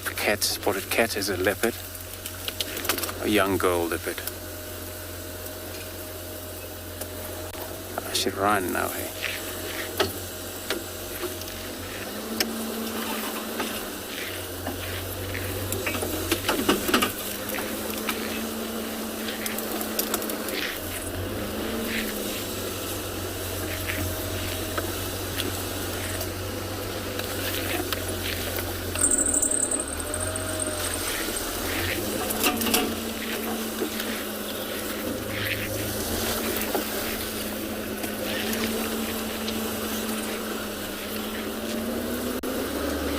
I'm gonna see if I can get this lock going. There's with 2 vehicles here. And then I'm gonna be sending you across to Ngala, who they're also on a bumble.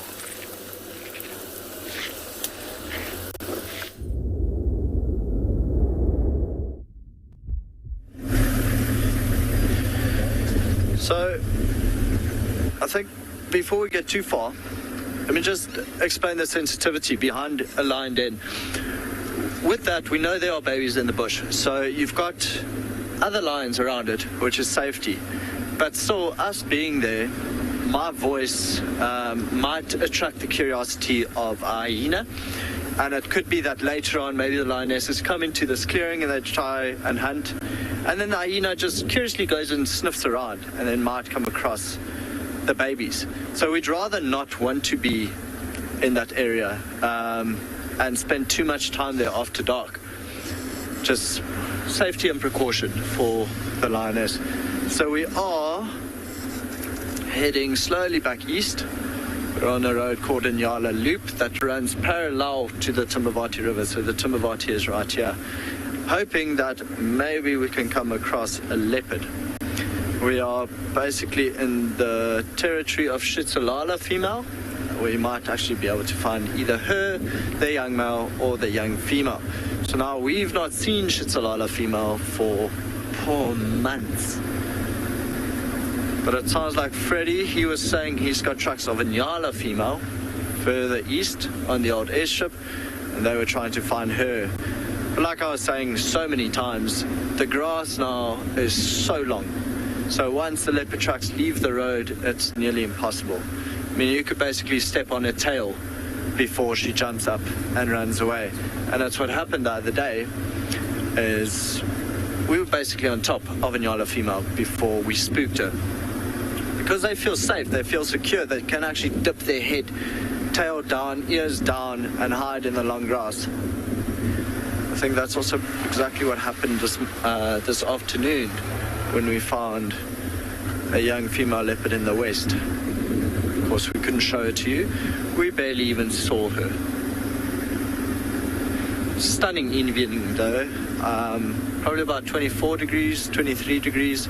It's cooled down quite nicely.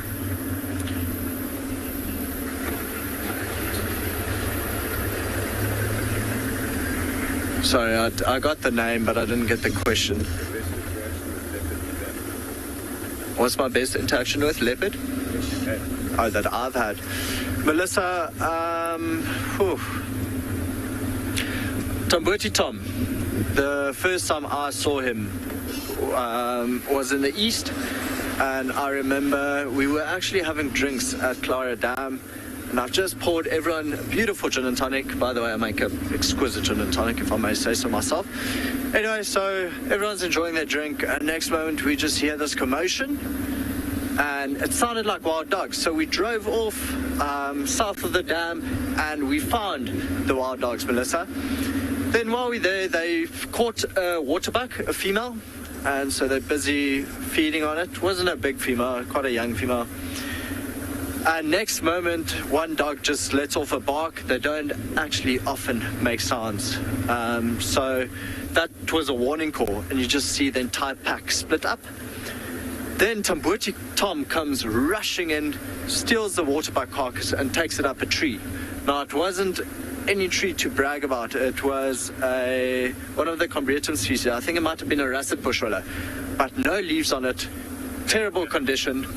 And he was just trying to balance at the top of the tree with the waterbuck carcass in his mouth, with the dogs just below the tree, all yelping, trying to jump to try and get the carcass back. No luck though, so eventually it got dark, they lost interest and they ran off. He came down, and yeah, we started viewing Tambuti Tom. I must say, this is about 6 years ago. Remember back then, we couldn't get closer than 50 meters to him, actually maybe even further than that, maybe 50 to 100 meters, and then he would just disappear into the grass. And by watching him grow, because he became territorial in this area, we habituated him, and then we started having beautiful viewing of the Tambuti Tom. So I'm going to just say, yeah, thanks for that. I think probably that's the one thing that sticks out most in my mind.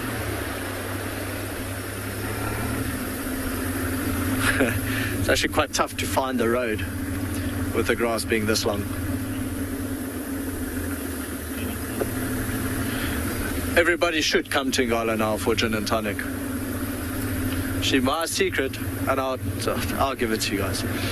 So what you have to do, in South Africa we get Schweppes, dry lemon, or Finch and Leeds. And so you just pour half dry lemon, half tonic, and then of course gin. Always has to be a double. Squeeze a lot of lemon juice into it, and then you have to rim the glass with the lemon as well. So you can do it at home, it's just not going to taste as good as it will in the bush. Something about having a gin and tonic as a sundowner in Africa, unbeatable. Oh, it's a beautiful night. So I was discussing with Odie our plan for the morning, and I think what we might do is start off in the east. What's running the wildebeest? Start off in the east, see if the rest of the Birmingham Pride has come back, which they've been doing for the past 3 days. Just see the wildebeest cross the road. So they have been doing it for the past 3 days, is they come into Ngala, and then before the sun rises, they go back out. So hopefully tomorrow they decide, okay, let's stay till after sunrise and just show everyone on Wild Earth and beyond Ngala that we are not angry. Fingers crossed for that.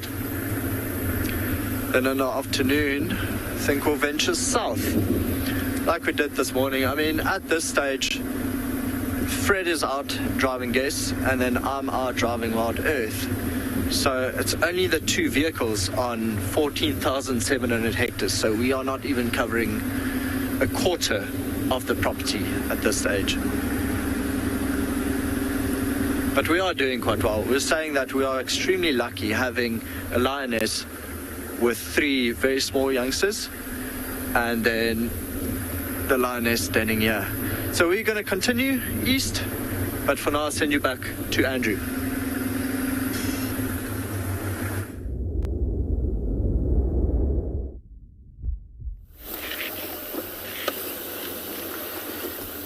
Good luck, Ron. So we now, sorry everybody, we have to leave that area of Kara. There's no chance. It's going into very thick stuff, and it's not only thick, but it's wet area, so it was getting soft. So this is where she was still running west though.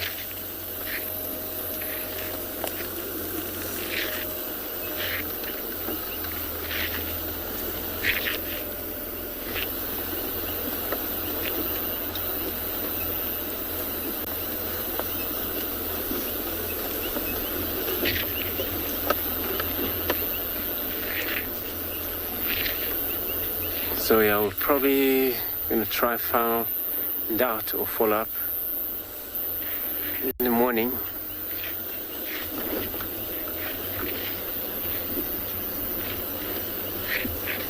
She will probably do that and sometimes rest.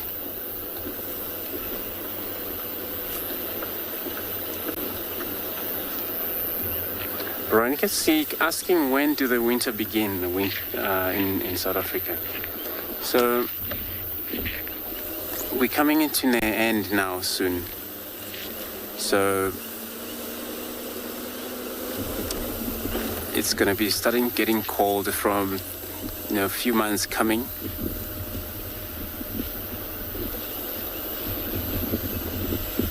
Which anything from March. It's getting cold even now. We're in March. But May and June, that's where there's a properly winter begin. Wind, colder wind. And then July, it's also very dry, all leaves without, trees without leaves are always shut down or sheared down to the ground.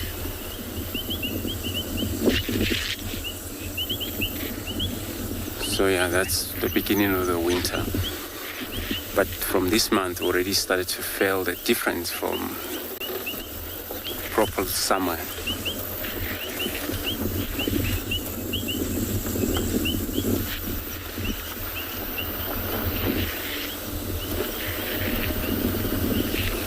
So that's where first things you would hear a lot of writing of impalas. Started from these male impalas will be probably growling, making noises, advertising their territory.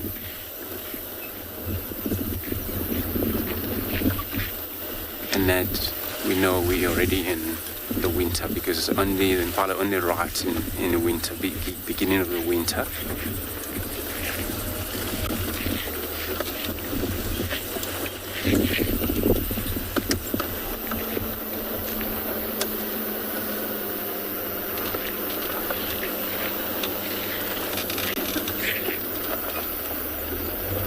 That cold will take place for at least 6 months, and then when cold,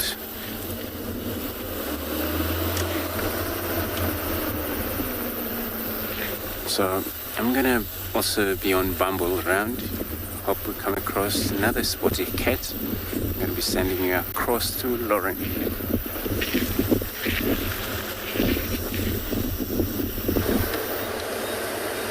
Oh, good luck, Andrew, finding another leopard. Impo and I have had a very interesting evening, and it appears I have possibly ran out of time for my riddle. Or have I? I have a really good one for you. Maybe Jarrett can be the boss on that. Have I ran out of time, Jarrett? I keep trying to find difficult ones, but you know, you guys, you're all just too good. Oh, Jared is all for it. Okay, I do have to read, everyone. I do have to read from my phone. It's not something that I can definitely memorize, I'm afraid. So let me just race up to quarantine as quickly as possible, and maybe you can view something that's not the back of my head. And this is a difficult riddle for you all. I don't have a spotlight, so it's a little bit tricky to look for eye shine, but that's okay. Quarantine normally delivers lots and lots of wonders, and if it doesn't, then you can look at the back of my head. That's also wonderful. Okay, I'm really hoping to stump you all tonight.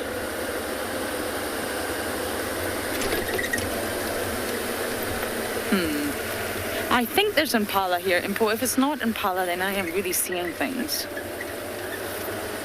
I think I'm seeing things. Okay, everyone, I'm going to read it to you. That's okay.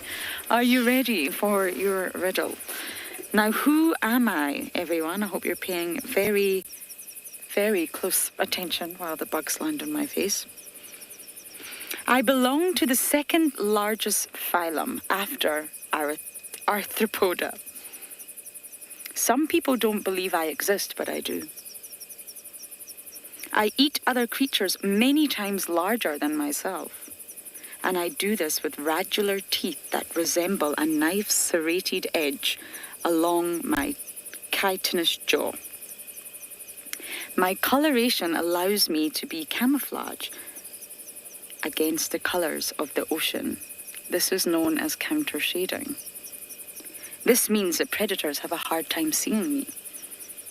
I am a floater, but not defenseless. I sting, but I am not venomous on my own. I have sorry everyone, I just lost my place here.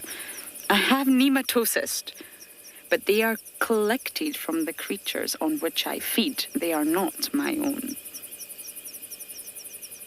We pack a powerful punch, even after we die. When a group of us hang out to eat and mate, as you do, we are called blue fleets. We are hermaphrodites. We have both male and female reproductive organs. And when we mate, we engage carefully, and we create a long, curved, almost S-shaped bend with our penises. And this unique position keeps us from stinging each other. Very important, I would think. Now, my name suggests that I am magical. But what type of organism I actually am is really not that exciting.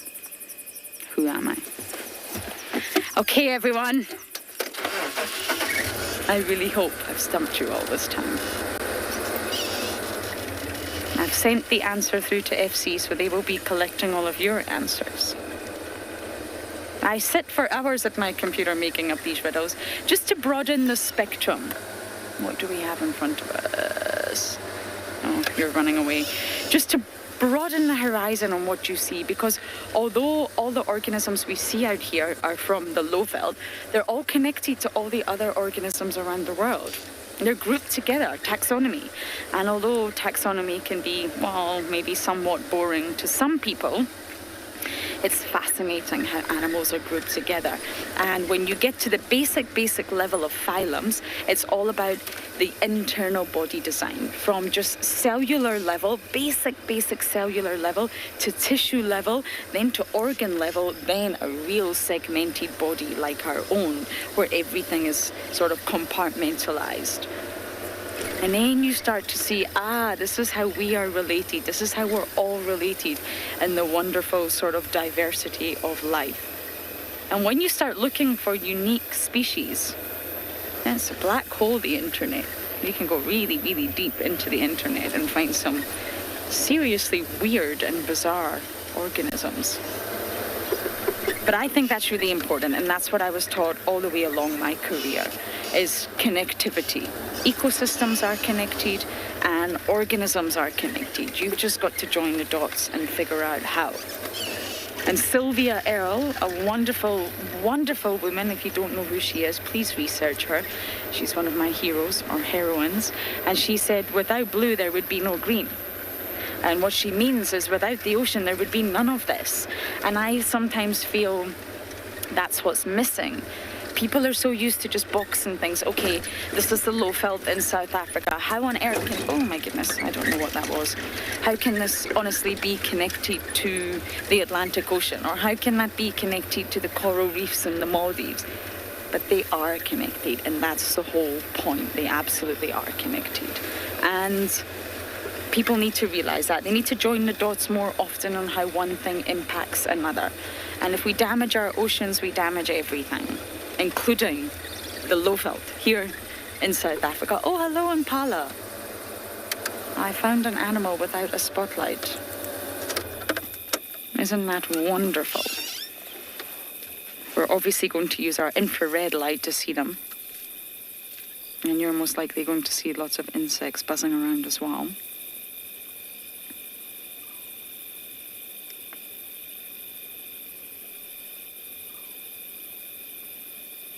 Impala getting ready to settle down for the night.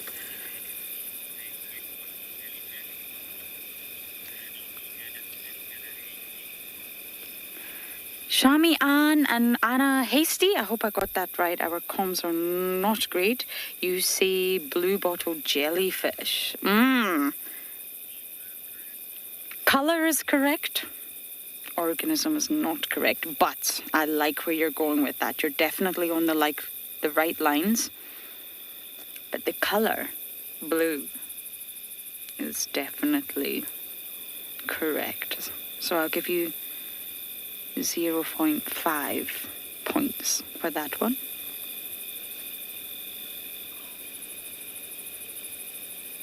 Blue bottles are awful. I've been stung by blue bottles many a time.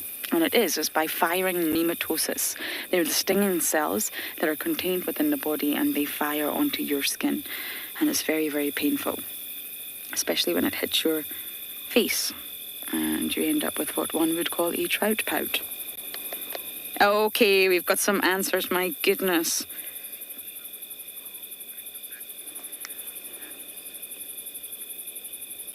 Okay, I just want to say big congratulations to... we're going to save it. We're going to save it, everyone. The people that got it right. I'm going to sit here with these impalas, and you will see me again very shortly.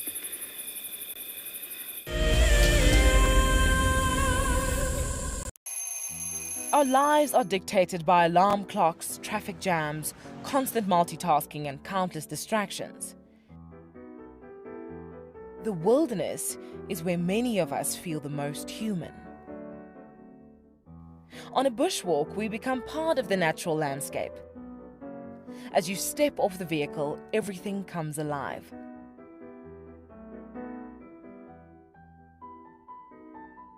As with any risky experience, walking amongst these animals inspires awe and appreciation. Now, it's your turn to go on a bushwalk. Join us from Pride Lands as we slow down our thoughts, put aside our distractions, and reconnect with a place that first taught us how to be human.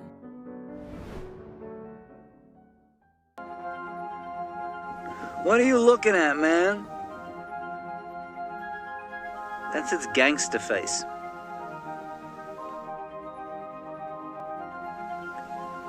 It has the manners of a common variety vagabond. Look at it, chewing with its mouth open like that.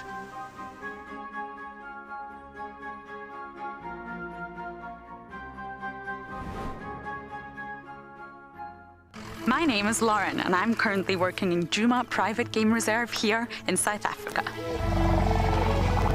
I love answering your questions during the live safaris. It's my favorite part. It feels like you're on the vehicle with me, and I'm able to teach you exactly what you want to know. If you want to ask a question on Wild Earth, then you need to register on our website. Once registered, you must go to the live safari page and ask your question below the live feed. This is a battle of two great carnivores of the African wilderness. Whew. Whoa! You don't want to be under those jaws.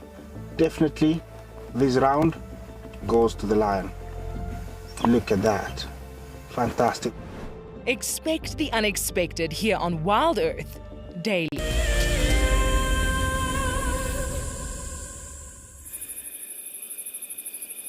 There's nothing quite like sitting on quarantine, listening to the buzz of the evening, under the stars. I think we should thank the Impala for always being there. Thank you, Impala, for always being there when we need you. Okay, well done. It wasn't hard enough. Well done to Balto 4, Butterfly, Leopard Lady, and Katrina. You got it right. Of course, it is the blue dragon, everyone. Also called the Glaucus atlanticus. It's a very unique organism, and it's actually a species of sea slug.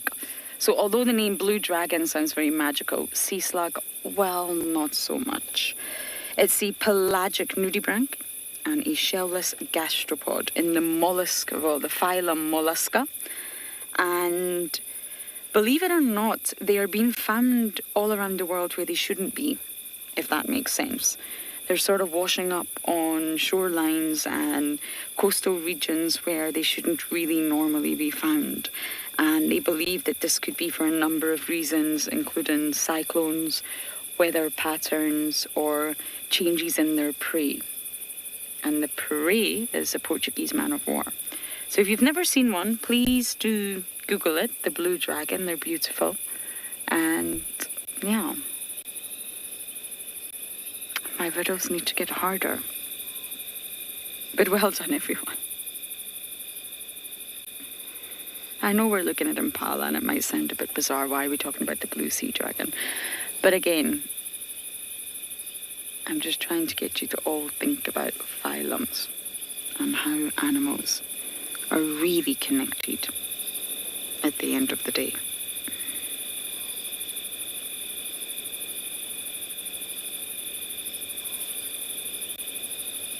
And of course, our oceans are warming. What does that mean for the rest of the environment?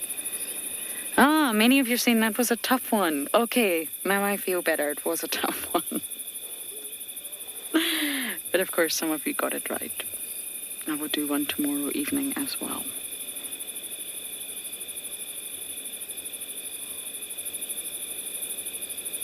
And preparing for nighttime is exactly what we're going to do in our camp, and exactly what the impala are doing.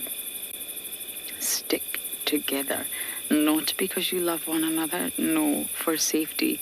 It's not selfless, it's actually selfish. Although they do have sort of loose social bonds, they do travel together. It's not because they're trying to protect one another.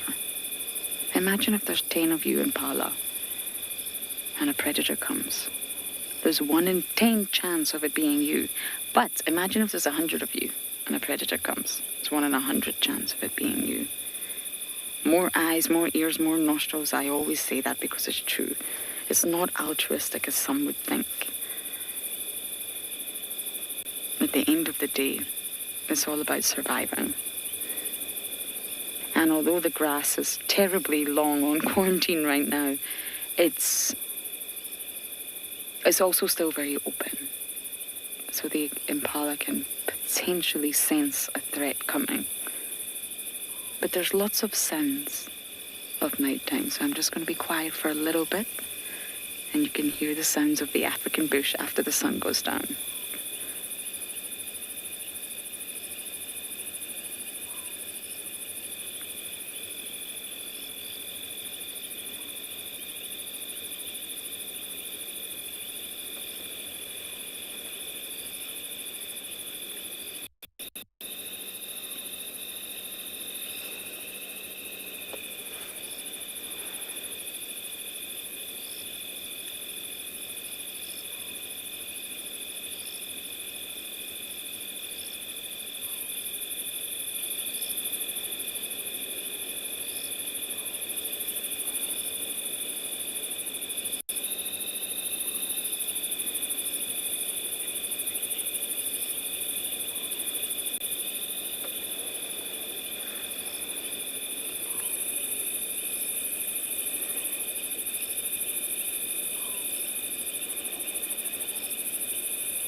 Isn't it peaceful?